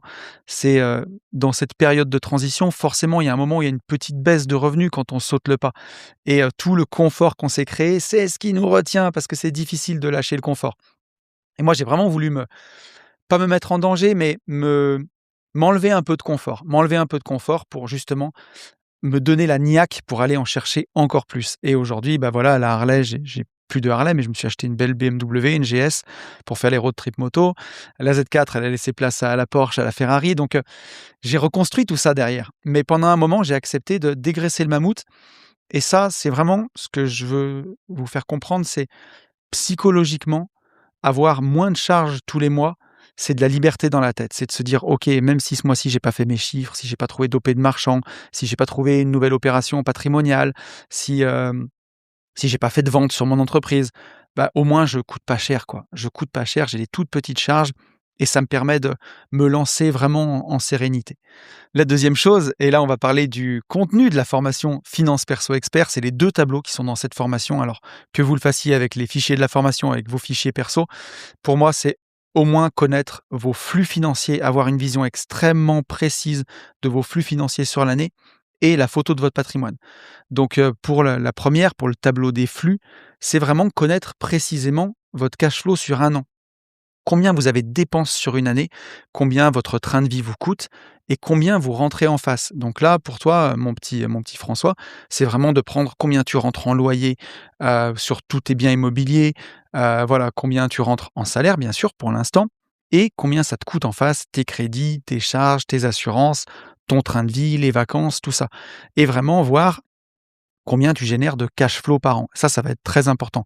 C'est quelque chose que j'ai fait à l'époque et c'est là où je me suis rendu compte que mon train de vie me coûtait 2 600 € par mois. Donc bien en dessous des 4 000 € que je générais, bien en dessous des 4 000 € plus les 2 600 € de chômage que j'allais avoir et donc je me suis rendu compte que pendant, 15 mois que mon chômage allait durer, j'allais pas toucher à mon cash flow, j'allais pouvoir le réinvestir en intégralité et que le chômage allait financer mes charges. Donc ça m'a donné une clarté mentale et comme disait un autre Tony, célèbre, Tony Robbins: «La clarté, c'est le pouvoir» et je pense qu'il y a beaucoup de gens qui se lancent pas ou qui développent pas ce mindset d'entrepreneur parce qu'ils manquent de clarté sur leurs chiffres et ça peut pas fonctionner. Si, si on n'a pas cette clarté, on n'a pas cette vision, on peut, je fais un IUT mesure physique, hein, c'était mes premières 2 années d'études et donc je suis habitué, on m'a appris comme ça en tout cas, qu'on ne pouvait pas améliorer quelque chose qu'on mesurait pas. Donc la base, c'est déjà connaître tes flux financiers. Mais ça suffit pas. La deuxième chose, c'est le tableau du patrimoine, c'est faire ta photo du patrimoine. Combien tu pèses, en gros. Et ça va être hyper important. Et il y a peu de gens qui se rendent compte, et surtout pas les LFistes, qu'il faut distinguer le capital et les flux. Et ça, c'est hyper impressionnant de voir à quel point il y a des gens qui manquent de jugeote là-dessus. Quand on voit notre cher Zuckman avec sa superbe taxe Zuckman, à laquelle il a donné son nom, qui s'est levé un matin, qui a eu une idée de génie, taxer le patrimoine à 2. Il taxe du patrimoine, il taxe du stock. C'est vraiment la différence, c'est la base, hein, que vous allez voir quand vous avez une entreprise. Quel est le stock? Quels est les flux? Et ça, c'est basique de chez basique. Donc, vos flux, c'est ce qui rentre et ce qui sort et votre stock, c'est votre patrimoine. Il y en a plein qui le distinguent pas et on peut avoir un patrimoine extrêmement élevé, un patrimoine de dingue si on a hérité, par exemple, ou alors si on l'a créé et qu'on s'arrête de créer de la richesse, on a créé un patrimoine avec son argent, avec ses flux financiers et qu'on s'arrête de travailler, on peut avoir un patrimoine très élevé et des flux très faibles. Si je vous donne par exemple, on peut avoir une personne qui a hérité d'un patrimoine à 1 000 000 €, mais qui bosse à la poste pour 1 500 balles. Il a un patrimoine énorme mais des tout petits flux. Ou alors à l'inverse, hein, des flux énormes et un patrimoine faible. MJ de Marco, prenez un entrepreneur qui gagne 10 000 € par mois, mais qui crame tout et qui n'investit pas. Bah là, c'est le carrosse de le carrosse de Cendrillon qui peut redevenir une citrouille, hein. Ça veut dire que la personne, elle gagne beaucoup d'argent, mais comme elle investit rien, elle a des flux énormes et pas de patrimoine, elle a vraiment un problème elle est incapable de garder, elle est incapable d'investir son argent. Donc bien entendu, le combo qu'on veut, c'est un patrimoine élevé et des flux élevés. C'est ce qui va nous permettre de continuer à développer le patrimoine et de nous sécuriser. Mais justement, bah, le problème qu'on va avoir pour le cas de François, par exemple, c'est qu'il a créé un patrimoine qui est très impressionnant. Je pense qu'il est, on va dire, autour d'1,5 million d'euros. Mais aujourd'hui, bah, forcément, en arrêtant de travailler et en switchant sur le côté entrepreneur, pendant un moment, il va baisser ses flux. Donc il aura toujours son patrimoine avec ce que génère le patrimoine, mais aussi les charges du patrimoine et un peu moins de flux. Et c'est ça qui fait peur. Donc bien distinguer le capital et les flux, où il faut quand même un certain équilibre entre les deux. Un patrimoine très élevé et des flux très faibles, c'est se mettre en danger. Si on prend l'exemple de notre héritier, s'il est hérité d'une superbe maison à 1 million d'euros, mais qui bosse à la poste pour 1500 balles, je sais pas pourquoi j'ai pris la poste, mais bon, voilà. Bah, quand la taxe foncière à 7 000 € va arriver, il va commencer à claquer des genoux, quoi. Donc parce qu'il a un problème de flux. Et l'idée, bah, c'est de, pourquoi pas, arbitrer ce patrimoine-là pour l'investir dans d'autres actifs, garder un patrimoine très élevé, mais avec beaucoup plus de flux, et ainsi de suite. Ça, c'est toutes des choses aussi qu'on voit dans la formation arbitrage de patrimoine. C'est au centre, hein, ces questions de stock et de flux. Et je taclais les LFistes, mais c'est vraiment ce dont ils ne se rendent pas compte. Quand on vous dit en France, la richesse, c'est à partir de 4 000 € par mois, là, on est en train de mesurer la richesse par rapport à un flux. Mais la richesse, elle peut se mesurer par rapport à un flux, mais si le flux n'est pas investi, il y a zéro richesse. La richesse, elle se mesure aussi par rapport au patrimoine. Mais à quoi bon et est-ce que c'est moral de taxer un patrimoine qui a été établi, construit sur... Alors c'est toujours délicat quand on met de la morale dans l'investissement, mais est-ce que c'est logique en tout cas de taxer un patrimoine qui a été construit avec des euros après impôt et de réimposer quelque chose qui a déjà été imposé des dizaines de fois par de la TVA, par de l'IS, par de l'IR, par de l'URSSAF, par tout ce que vous voulez, par de la CFE, on peut tous les citer, par de la CSG, par de l'URSSAF, par des prélèvements sociaux, par tout ce que vous voulez. Ben, est-ce que c'est logique de revenir le taxer? Et est-ce qu'une fois qu'on a taxé les flux, on doit aussi taxer le stock? Ça n'a pas de sens. Donc voilà, en tout cas, pour revenir sur ce que je vous disais, le meilleur combo, c'est bien entendu un patrimoine élevé et des flux élevés. Et ce qu'on va pouvoir faire, c'est regarder d'une année sur l'autre, bah, de combien notre patrimoine, notre capital, il s'est apprécié, remboursement de crédit inclus. Parce que souvent, ce qu'on voit pas, quand on rembourse ses crédits avec les loyers, c'est qu'on prend de l'argent de notre poche droite pour le mettre dans notre poche gauche, mais il n'y a rien sur le compte. On a amorti du capital, mais on ne le voit pas. Grâce au tableau du patrimoine, de cette photo, on va pouvoir voir ce que chaque mois on amortit, on va le voir vraiment physiquement. Et l'idée, c'est de regarder de chaque année de combien notre capital s'est apprécié et de pouvoir le comparer par rapport à nos revenus actifs du travail. Et récemment, j'ai eu l'anecdote d'un coaché, il n'y a pas si longtemps, qui n'arrive pas à quitter son job et sur les 5 dernières années, son patrimoine a augmenté d'1 million d'euros. Donc son patrimoine augmente de 200 000 € par an grâce à ses investissements, grâce à la prise de valeur de ses biens, grâce à la prise de valeur de sa crypto, grâce à la prise de valeur de sa bourse, grâce voilà, bah, au remboursement de son capital. Donc en 5 ans, son patrimoine s'apprécie d'1 million d'euros. 200 000 € par an. Son salaire est de 24 000 €.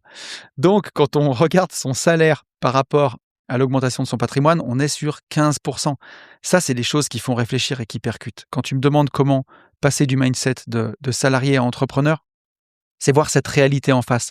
Regarder ça en face, de se dire, OK, chaque année, mon patrimoine, il monte de 200 000 € et moi, j'échange 40 heures de mon temps, loin de la maison, où je prends la voiture, donc souvent, des fois, 50 heures de mon temps, pour 15 % de l'appréciation de mon patrimoine. Est-ce que ça vaut vraiment le coup? Et si je te donne une anecdote perso, donc à l'époque, tu vois, moi, mon salaire net, après impôt, ce que je gagnais vraiment, c'était autour de 50 000 € et mon patrimoine devait monter de 150 à 200 000 € par an. Donc j'étais sur le quart ou le tiers. Donc bah, il y a un moment, est-ce que ça fait toujours du sens d'échanger 70 heures de mon temps, d'aller aussi loin pour quelque chose, des flux bien entendu, mais qui représente seulement 100 à enfin qui représente, un quart à un tiers de ce que je génère. Mon patrimoine augmentait 4 fois mon salaire chaque année, donc je pouvais vraiment lâcher, avoir le temps de lâcher justement et de rebondir, de me dire: «Bah, attends, même si ça marche pas tout de suite, je peux aussi vivre sur ce que j'ai créé, je peux vivre un peu sur mon patrimoine, je peux vivre sur ce qui génère». Bien entendu, hein, si ça continue et que vraiment on reprend pas une activité entrepreneuriale ou qu'on continue pas d'investir, il faut vraiment bien calculer son coût parce qu'on peut avoir justement un problème de flux par rapport à notre patrimoine. Mais le temps de se lancer, bah, ça m'avait fait mon déclic et de me dire: «Non mais attends, regarde, comme mon patrimoine augmente avec les remboursements de capital, avec tout ça, par rapport à mon salaire, c'est 3, 4 fois mon salaire. Je peux arrêter, je peux prendre ce temps de me lancer». Et puis aussi être entrepreneur, c'est apprendre à vivre avec de l'irrégularité et c'est là tout le cœur de la question. Le salarié, on l'a vu, c'est prévisible, hein, voilà, le 30 du mois ou le premier, la paye, elle tombe. Un entrepreneur et surtout quand on est marchand de biens, il y a des mois, il fait zéro pendant 2, 3, 4, 5 mois et puis un mois, il va rentrer 50 000 € et ça, il doit le faire sans paniquer. Donc l'astuce après avec le temps, c'est de te recréer toi-même une sorte de salaire en te le versant sur un compte à part. Nous, il y a des années où on a hyper bien gagné, sur la société et on s'est versé toujours le même montant et en lissant tout ça, hein, c'est vraiment être plus fourmi que cigale, tu vois? Et pas te rémunérer en fonction de ce que tu gagnes tous les mois, mais vraiment avec ta boîte te constituer un matelas de trésor et tu te verses un salaire fixe depuis ton compte pro et tu laisses tout le reste en réserve et ça va te permettre de prévoir, ça va te créer de la prévisibilité tout en restant entrepreneur et tu peux aussi te verser, bah, du dividende à la fin de l'année. Ce qui va aussi t'aider et ce qui est important et c'est ce que j'ai fait, c'est de prendre de la hauteur et ça, le fichier de photo du patrimoine, il est hyper important pour ça, parce qu'il te permet de prendre cette hauteur et de raisonner aussi en capital. Regarder quelle est la valeur de ton patrimoine et raisonner en capital avec la règle des 4. Tu vois, pour te le rappeler à l'époque, j'avais 2 000 € à peu près de cash flow IMO, plus 2 000 € virtuels de ce que j'avais mis en bourse via les ETF avec la règle des 4. Et ce qui m'a aidé, c'est de pas juste regarder mon cash flow IMO, mais de me dire: «OK, j'ai du cash en bourse. Si je fais la règle des 4, je peux prendre 2 000» et d'avoir déjà cette réflexion un peu plus capitalistique, pas de revenus classiques, tu vois? De développer un peu mon regard comme ça, parce que je me suis dit: «Si je veux 4 000 € de cash flow qui viennent que de l'immobilier, faut que je fasse 2 fois ce que j'ai fait en patrimoine, c'était trop long» et comme j'avais déjà, arbitré, déjà fait de la bourse, bah, de me forcer à avoir un peu cette vision capitalistique de dire: «OK, j'applique la règle des 4». Ben, ça m'a aidé, tu vois? Et en complément, ben, toujours intégrer cette vision d'arbitrage de patrimoine, tu vois? Te dire que tu vas pouvoir aussi vendre des lots à un moment et vivre de tes plus-values.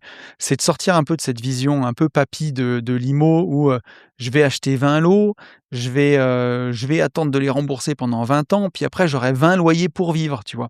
C'est sortir vraiment de ça et de passer à une vision dynamique, c'est-à-dire acheter, revendre, arbitrer tous les 7 à 10 ans, encaisser la plus-value, vivre avec une partie de la plus-value, réavancer, replanter des graines et tu vas voir, on va arriver à la partie mindset, on va voir vraiment ça, comment le faire et ça, c'est ce que j'explique, dans la formation arbitrage de patrimoine, bien entendu. Comment sortir de cette vision papy et vraiment rentrer dans cette vision entrepreneur, mais accepter que ça va pas se faire en une seule journée. C'est quelque chose qui va se faire vraiment au fil du temps. Et là, justement, bah, en parlant de faire les choses au fil du temps, on va arriver sur la deuxième partie. Là, on a vu la partie vraiment comment le faire sur les chiffres parce que, bah, tu beau faire le mindset, si à un moment tu pas investi et tu pas de cash flow, ça va quand même être compliqué. Donc je préfère attaquer par les chiffres, mais après il y a une vraie partie PNL, mindset, pour apprendre à miser sur soi, mais qui au final sera la plus importante parce que bien sûr qu'il faut de l'argent si on veut arriver à se lancer, à devenir entrepreneur.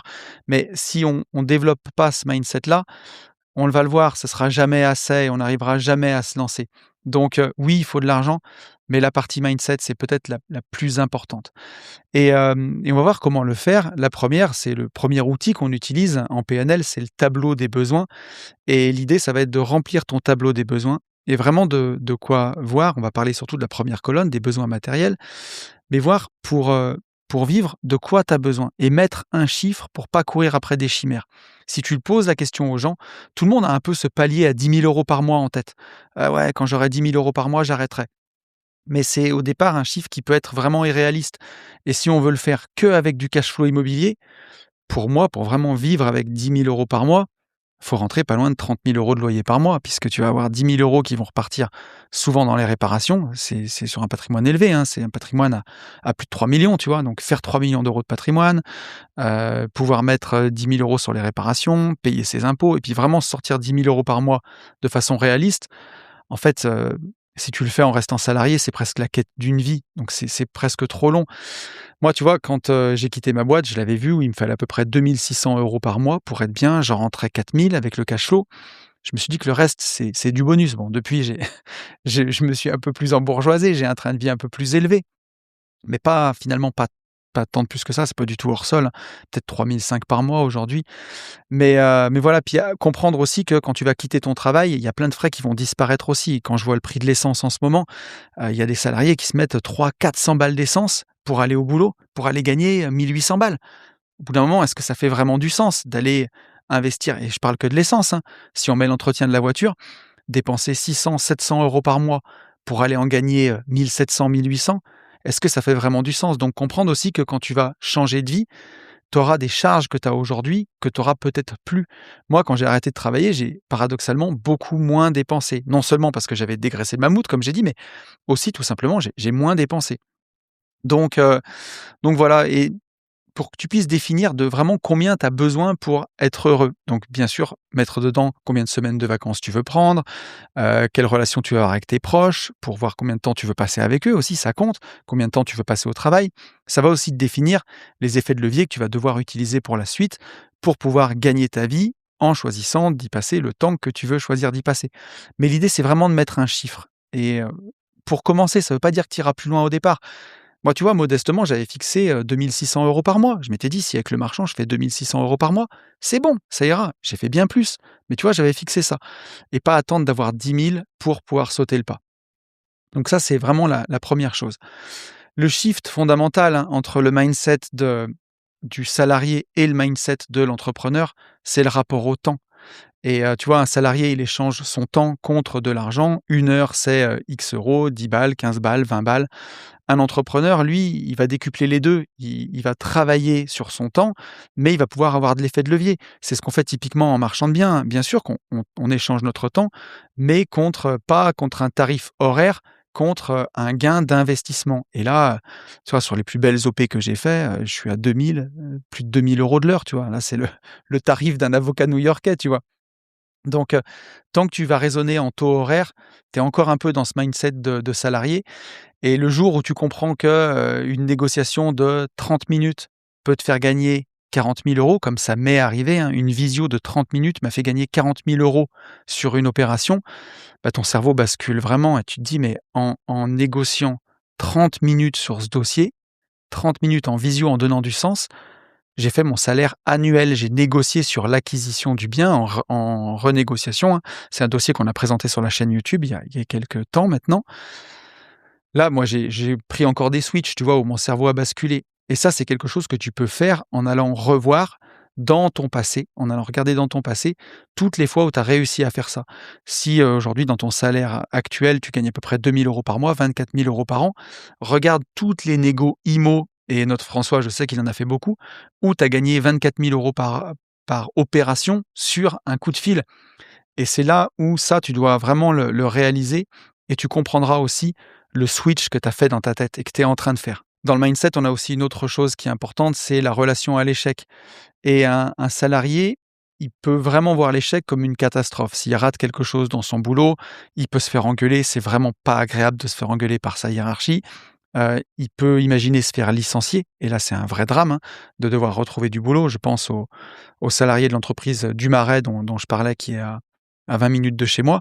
Quand on est opérateur sur machine depuis 20 ans et qu'on s'est habitué à faire ça, c'est vraiment très compliqué quand on doit retrouver du travail du jour au lendemain. C'est vraiment très difficile et un entrepreneur, il a cet avantage sur le salarié que pour lui, l'échec, ça fait un peu partie de la norme, c'est la vie. Vous voyez ma vidéo, «Devine qui est millionnaire», j'espère qu'elle va marcher, j'espère vraiment, aidez-moi, donnez-moi de la force. Mais si ça marche pas ou si c'est pas à la hauteur, bah, c'est la vie, c'est pas grave. J'ai essayé, ça a pas marché, bah, on fera autre chose, on trouvera un autre concept. Et l'idée, c'est d'aller voir dans ton parcours entrepreneurial toutes les fois où tu as raté et où tu as réussi à transformer ça en un nouveau succès. Tu vois, je peux te partager aussi un exemple. Début d'année, on avait trouvé une très, très belle opération. On est allé chez le notaire et j'y croyais dur et on n'a pas signé pour des histoires de servitude. C'est un échec, ça arrive, mais ça m'a appris que sur les prochains dossiers, dans cette ville-là, il y a beaucoup de problèmes de servitude, il faut que je le regarde et ainsi de suite. Donc tout ça, ça désacralise l'échec, on s'en fout et ça libère vraiment l'action. Et surtout, le truc ultime que j'ai dit à mes coachés qu'il faut voir, c'est si ça marchait pas, si tu quittes ton job, tu te retrouves, alors en plus, tu es fonctionnaire, tu peux prendre une disponibilité. Ça, c'est génial, faut en profiter. Prends une dispo, vois pendant 2 ans si ça marche pas, si ça te plaît pas, ou si tu y arrives pas, ou si tu as trop peur, ou si tu arrives pas à passer au-dessus de cette mentalité-là. Et au pire, tu retournes bosser. Toi, c'est encore plus facile. En tant que fonctionnaire, tu peux demander une dispo. Mais pour les salariés qui doivent arrêter leur job, beh, au pire, tu reprends un job et la terre va pas s'effondrer. C'est pas une honte d'aller reprendre un travail après avoir été entrepreneur pendant un moment. Et ça peut être ponctuel. Je peux donner l'exemple d'un autre coaché, qui a repris un boulot pendant, un participant un membre de la communauté, Victor, qui a repris un boulot pendant quelque temps pour, refaire de la capacité de financement. J'ai un autre auditeur fidèle, Clément, qui a repris un boulot aussi pendant un moment. C'est pas du tout une honte, au contraire, c'est très courageux, c'est très bien et il y a pas de honte à reprendre un boulot. On peut parler de l'entourage aussi, assez rapidement, mais y faire attention parce que si tu as un entourage qui est pas du tout composé d'entrepreneurs, ça peut être difficile ou s'il y a beaucoup, beaucoup de salariés ou de gens qui ont besoin de beaucoup de sécurité, qui projettent leurs angoisses sur toi, qui disent: «Mais tu es fou et la sécu, comment tu vas faire? Et ta retraite?» C'est pas du tout de la malveillance, comme je disais, c'est de la propre peur qui est projetée sur toi, mais ça peut être un peu compliqué donc je t'invite à faire comme tu le fais déjà François, à nous rejoindre en séminaire pour passer du temps ensemble avec d'autres entrepreneurs. Ça aide vraiment, si on s'entoure activement de gens qui sont entrepreneurs, à avancer, hein. On est la moyenne des 5 personnes qu'on côtoie le plus.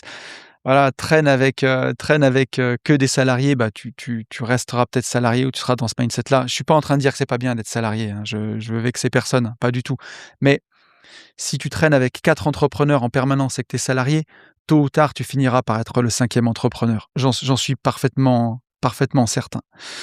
Mais le vrai problème qu'il faut résoudre quand on devient entrepreneur justement et le problème sous-jacent qu'il y a derrière tout ça et que tu nous partages, mon petit François, c'est la peur du manque qu'il y a derrière. La peur que ça marche pas, la peur de manquer d'argent, la peur de pas y arriver, la peur que financièrement ça coince. Et la bonne nouvelle, c'est que on ne résout jamais un problème de manque d'argent avec plus d'argent. C'est ce que je disais à mes salariés qui ne savaient pas gérer à l'époque des travaux publics. On résout toujours un problème de manque d'argent avec une meilleure gestion. Bien sûr, après, on peut rajouter de l'argent dessus. Ça fait pas de mal et ça fait plaisir. Mais voilà, si on a une baignoire qui fuit, ouvrir les robinets en plus grand, c'est pas une solution à long terme. Il faut d'abord boucher la baignoire et ben, ça marche pareil pour la peur. On résout jamais un problème de peur du manque avec plus d'argent parce que plus tu vas gagner, si tu as pas résolu cette peur du manque, bah, plus tu vas avoir peur d'en perdre et si tu as peur de perdre de l'argent en gagnant 2 000 € par mois, ça sera encore pire quand tu gagneras 10 000 ou 20 000 ou 100 000 € ou 200 000 € par an, ça sera encore pire. Donc le vrai problème de fond, il est pas là. La vraie sécurité qu'il faut atteindre, bah, elle est intérieure et tu peux pas chercher à l'extérieur ce que tu dois trouver à l'intérieur. La vraie sécurité, c'est la confiance en toi, c'est la conviction que quoi qu'il arrive, tu t'en sortiras, la conviction que tu vis dans l'abondance, que les bonnes affaires sont abondantes, que tu peux en trouver tous les jours, la certitude de pouvoir recréer du revenu quoi qu'il arrive et ça, bah, c'est apprendre à miser sur soi et pour ça, il faut que tu prennes conscience que tu le fais déjà, tu réussis déjà. Oui, ton salaire, tu le touches, mais si tu as fait la première partie qu'on a vue, bah, tu vois que finalement, ce que tu gagnes avec tes revenus actifs, finalement, c'est peut-être 10, 15, 20% de tout ce que tu gagnes avec tes autres revenus.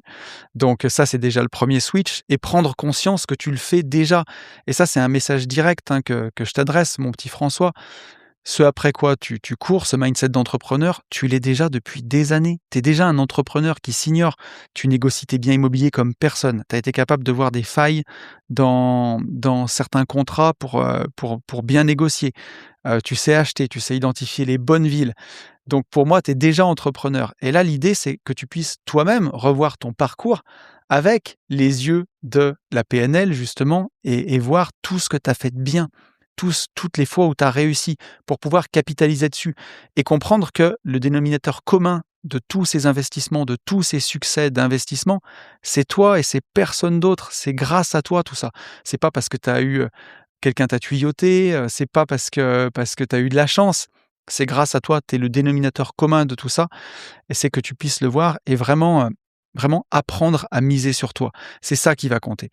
Et pour ça, faut l'intégrer. Et ça, on va le voir avec l'exercice des victoires dont on va parler. Mais miser sur soi, c'est hyper important et c'est encore plus important aujourd'hui, hein. On le voit où l'IA va détruire, certains métiers et elle va détruire même certains pans de l'entrepreneuriat. Elle va peut-être en renforcer d'autres en nous permettant d'avoir plus de capacité de production. Mais à côté de ça, le besoin d'humain, il a jamais été aussi fort quelque part et nous, on le voit où, nos séminaires, ils ont jamais été aussi remplis parce que les gens, ils ont besoin de venir et même à l'époque où on peut tout demander à ChatGPT, mes coachings sur 1 heure et quart, ils sont toujours pleins sur les 2 mois à venir parce que les gens, ils ont besoin d'humains et dans un monde où on ne sait pas où l'IA nous mènera, on ne sait pas tout ce qu'elle pourra faire, miser sur ta capacité d'adaptation, c'est ce qu'il y a de meilleur à faire et tu seras plus jamais en panique quoi qu'il arrive. Et donc je te disais ça, tu vas pouvoir le développer par l'exercice des victoires. Et là, l'idée, c'est de prendre du temps pour repasser tout ton parcours, tout ce que tu as fait, tous tes investissements et te rendre compte de toutes les compétences que tu as développées. Tes capacités à aller lever du financement, tes capacités à résoudre les problèmes, tes capacités à bien t'entourer pour tes biens immobiliers qui sont loin et tout ce que tu as réussi à faire avec ça. Ta capacité à bien négocier, lever du financement, je l'ai dit, mais voilà, trouver des bonnes affaires et comprendre tout ce que ça veut dire de toi. Vraiment aller voir ça, toutes les compétences que tu as développées et toute la résilience que tu as acquise et ce que ça veut dire de toi, que tu es un bon entrepreneur, que tu es un bon investisseur, que tu sais lever du financement, que tu sais négocier, que tu sais rebondir en cas d'échec. Et tu verras que finalement, le plus important, c'est pas le cash flow, bien sûr qu'il est important, c'est pas le montant que tu as gagné, mais c'est les compétences que tu as acquises et la confiance en toi que tu as développée. Mais ça, encore faut-il que tu le vois. Encore faut-il que tu sois en mesure de le regarder et te dire: «OK, c'est moi qui ai fait tout ça. Waouh! OK, est-ce que j'ai envie de continuer à échanger mon temps contre de l'argent dans ce job?» alors que, si en tout cas tel est mon désir, je peux faire bien plus avec toutes les compétences que j'ai acquises dans l'entrepreneuriat. Et ça, ce sera le début du switch mental. Et on arrive à la dernière partie de ce podcast et où on va voir que ce qui a fait peut-être le plus de mal à cette vision entrepreneuriale qui est nécessaire pour réussir, c'est peut-être ce mythe du rentier finalement, hein. Est-ce que c'est pas le plus gros piège du game, un peu cette image d'Épinal qui s'effondre? Parce que si je prends mon anecdote perso, à l'époque, moi j'avais ce rêve d'être rentier, hein. Quand j'en pouvais plus dans les travaux publics, mon but c'était vraiment être rentier. C'était, dégager de la rente et rien foutre. Très rapidement, je me suis rendu compte que c'était pas un projet de vie, c'est pour ça que je l'ai changé pour faire marchand de biens, mais toujours avec cette vision investisseur en me disant: «J'irai faire 1 ou 2 OP par an et le reste du temps, je veux faire rentier, je veux rien faire et je vais gagner des milliers d'euros. Je vais faire rentier, je vais gagner des milliers d'euros en faisant rentier». Mais voilà, en réalité, ça tient pas et en 2026, je pense, c'est toujours valable. Si on veut réussir, il va falloir, devenir entrepreneur et c'est aussi hyper important de devenir entrepreneur parce que je le vois aujourd'hui, moi j'ai 44 ans et forcément je pense que j'attire des gens qui sont dans ma tranche d'âge aussi. La moyenne d'une vie de liberté des auditeurs, c'est plus à 35 ans. Mais même quand on me découvre à 35, si on veut attendre, d'avoir fait, 5 000 € de cash flow, pour pouvoir quitter son job, ça veut dire le quitter à 40 ans. Alors que si on décide de devenir vraiment entrepreneur et de développer une vision entrepreneuriale, même en side business, on va aller beaucoup plus vite. On va pouvoir aller beaucoup plus vite et justement, ne pas trop attendre avant de kiffer sa vie, avant de faire quelque chose qui nous plaît. Puisque n'oubliez pas que le bonheur, c'est le chemin et c'est ça qui est le plus important. Et et l'idée, ça peut être aussi de trouver du sens à créer une activité entrepreneuriale qui est en lien avec notre activité précédente. Je ne peux pas vous donner le nombre de coachés, de potes que j'ai eus, que j'ai rencontrés dans l'investissement, qui avant avaient un métier et qui, ont embrassé, le chemin de la liberté et d'entreprendre et de continuer à faire des investissements avec cette vision entrepreneuriale, mais qui continuent de faire quelques missions dans leur ancien métier, en tant que consultant. J'avais des potes qui étaient dans l'informatique, qui étaient en CDI, ils sont devenus entrepreneurs dans l'immobilier et de temps en temps, ils prennent une mission de 15 jours, 3 semaines en tant que consultant dans l'informatique. Je peux citer, mon pote, Yann le pilote qui travaillait, dans une entreprise où il testait des moteurs. Il était salarié, il a quitté son job et aujourd'hui, de temps en temps, il fait alors je ne sais plus s'il le fait, mais en tout cas les premières années, il a fait des missions pour son ancienne boîte, payé 2 fois ce qu'il gagnait avant. Donc il gagnait autant qu'avant pour bosser 15 jours dans le mois au lieu de bosser un mois entier. Donc c'est tout ce qu'on peut avoir en tête pour, trouver une partie qui est peut-être liée à notre ancien métier. Il y a aussi quelque chose qu'on verra qui peut être intéressant, c'est, pourquoi pas donner un peu de coaching, aider des gens à faire ce qu'on fait si on se lance dans l'immobilier et là je pense à notre François en particulier. Avec tout ce qu'il a fait et les capacités qu'il a développées, il pourrait très bien donner un petit peu de coaching à côté pour compléter et faire un petit peu de revenus récurrents. Ça fait toujours plaisir, mais on en parlera, un petit peu plus tout à l'heure. Donc effectivement, il y a un peu cette image d'Épinal qui s'effondre, être rentier, c'est pas une vie et faut développer cette activité, ce mindset entrepreneurial et on va parler d'Oussama Hamar dans ce podcast, mon Dieu. Oussama Hamar un jour sur une émission, je crois que c'était dans Nouvelle École à l'époque, il avait dit quelque chose qui était très intéressant. C'est que quand on devient entrepreneur, forcément, on va avoir nos revenus qui baissent dans un premier temps avant d'exploser sur le long terme. Et c'est vraiment ce que j'ai ressenti moi quand j'ai quitté mon job. J'ai vraiment eu une baisse temporaire de mes revenus, j'ai eu le chômage et pendant à peu près 18 mois, j'ai gagné moins qu'avant. J'ai gagné moins que dans les travaux publics. C'est vraiment exactement ce qui m'est arrivé. Moi, j'espérais voilà, faire 2 600 € par mois en marchand de biens. La première année, je me suis pas payé, hein, j'ai pris le chômage et en me disant: «À long terme, je gagnerai moins» et en fait, dès que le marchand a explosé, je me suis mis à gagner plus qu'avant et je pensais pas du tout arriver au niveau où je suis aujourd'hui et ni imaginer lancer autant de projets. D'ailleurs, lancer Une vie de liberté, ce podcast que vous écoutez, les gentlemen investisseurs, Nouveau départ, les formations qui vont autour, les événements et tout ça. Et donc aujourd'hui, entre le marchand de biens, puis remplir autant ma foncière, on a développé une foncière avec Ben où on a vraiment accéléré. Moi, je pensais entretenir, en quittant mon job et en devenant, comment dirais-je? En devenant libre à plein temps, je pensais entretenir ce que j'avais déjà créé et finalement, j'ai plus que doublé mes investissements par rapport à tout ce que j'avais fait, avant. Donc, je suis allé beaucoup plus loin et aujourd'hui, mes revenus sont bien plus élevés que ceux que j'avais dans les travaux publics. Donc ça s'est vraiment confirmé pour moi, cette baisse au départ et puis que ça remonte après. Et justement, je pense que ça peut le faire pour tous les entrepreneurs parce que quand vraiment tu as réussi à dégager de la rente comme pour toi François où tu vas pouvoir vivre, tu peux le faire dès aujourd'hui. Je le sais pour donner un peu des chiffres, mais de mémoire, François gagne en cash flow, hein, ne serait-ce qu'en juste en cash flow, 2 fois son salaire. Donc techniquement, mathématiquement, tu peux et quand vraiment tu récupères tout ton temps, c'est là ton meilleur levier. C'est un truc de fou parce que tu vas faire ce qu'on appelle de la place. Tu vas faire de la place dans ton agenda, tu vas faire de la place dans ta vie, tu vas créer du vide pour pouvoir, laisser, émerger des choses, hein. Quand un agriculteur, il veut planter, il laboure son champ, il fait du vide, il enlève, il défriche tout ce qu'il y avait avant, il plante, il laisse de la place et ça permet aux plantes de croître. Je ne sais pas si mon exemple est bon, mais mais en tout cas, tu vois un peu l'idée.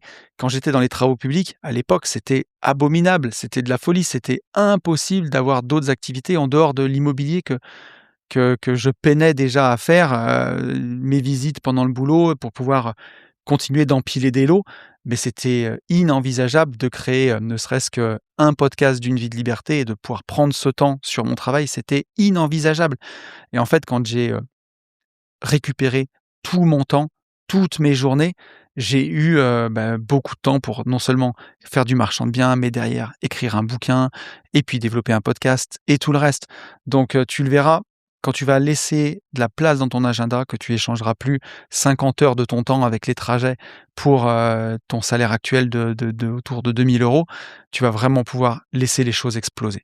Mais pour nuancer, c'est quand même important du revenu récurrent, même quand on est entrepreneur. Faut pas cracher dessus et c'est vraiment très intéressant. Et c'est aussi ce que tu pourras développer. Je parlais un petit peu du coaching.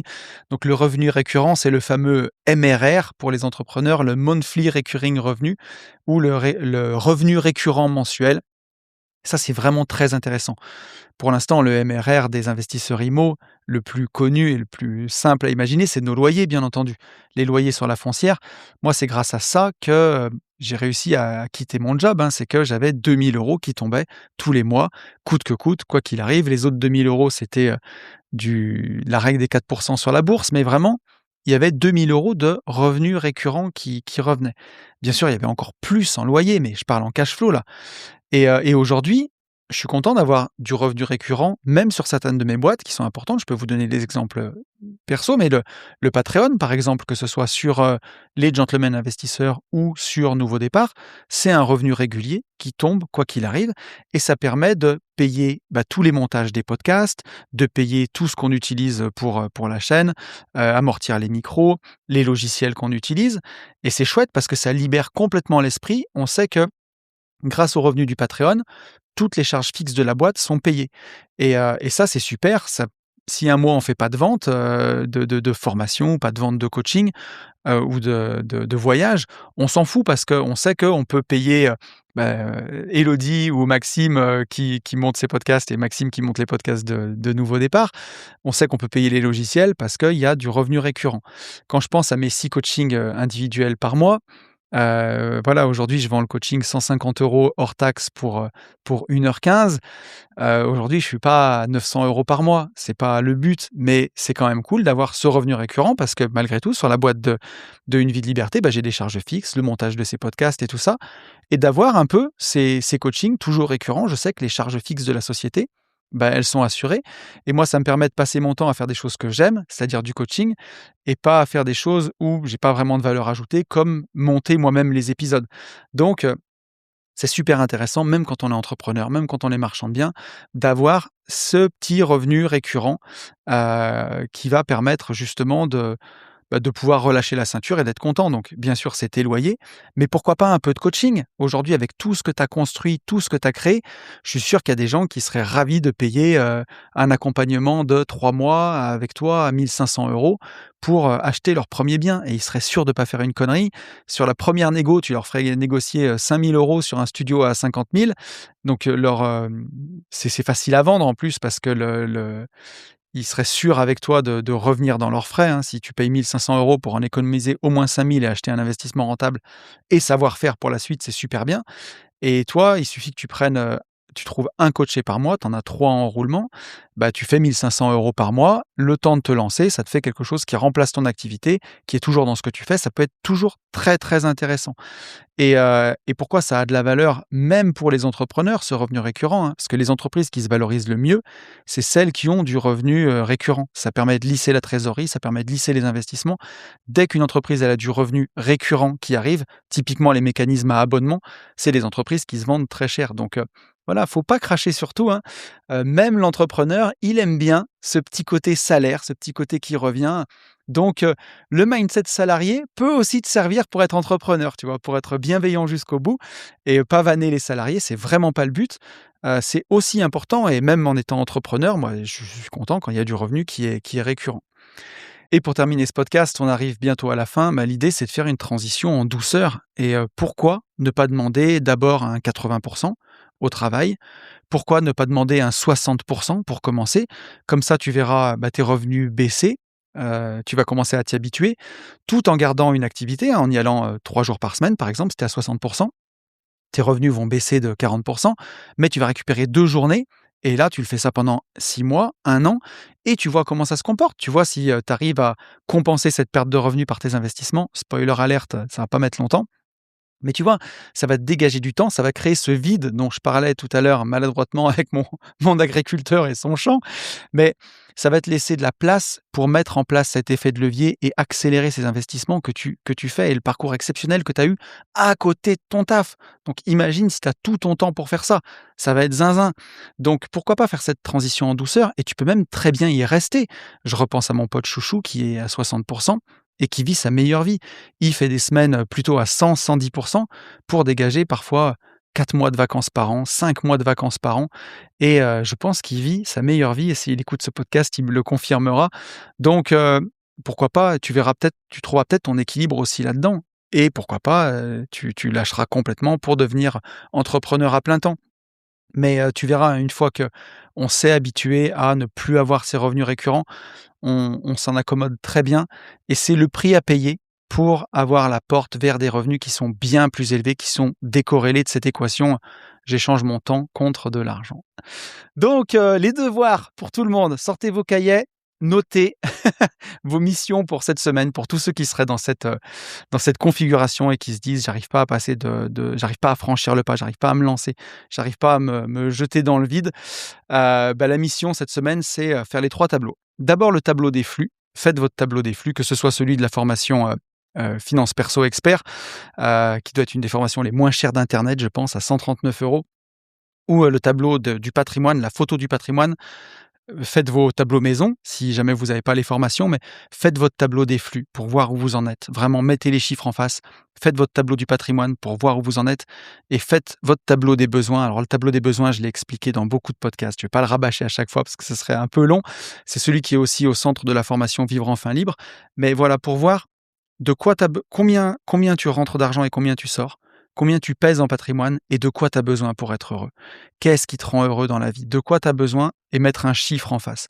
Pour vraiment poser les chiffres et les regarder en face et se dire: «OK, où j'en suis?» Et puis, derrière, commencer à porter un nouveau regard sur tous tes succès entrepreneuriaux, si tu m'écoutes chez toi, de reprendre chacun de tes biens et voir quelles ont été les difficultés, comment tu les as surmontées et qu'est-ce que ça dit de toi? Quelle capacité tu as développée pour arriver à faire ça? Et ça, c'est le premier pas pour moi. C'est celui qui change tout. La clarté, c'est le pouvoir. On a terminé ce podcast. J'espère qu'il vous aura plu. Je vous souhaite une belle semaine. Je vous retrouve ici dans 15 jours. Et d'ici là, je vous souhaite le meilleur. Et vous le savez, je vous souhaite, par-dessus tout, de vivre libre.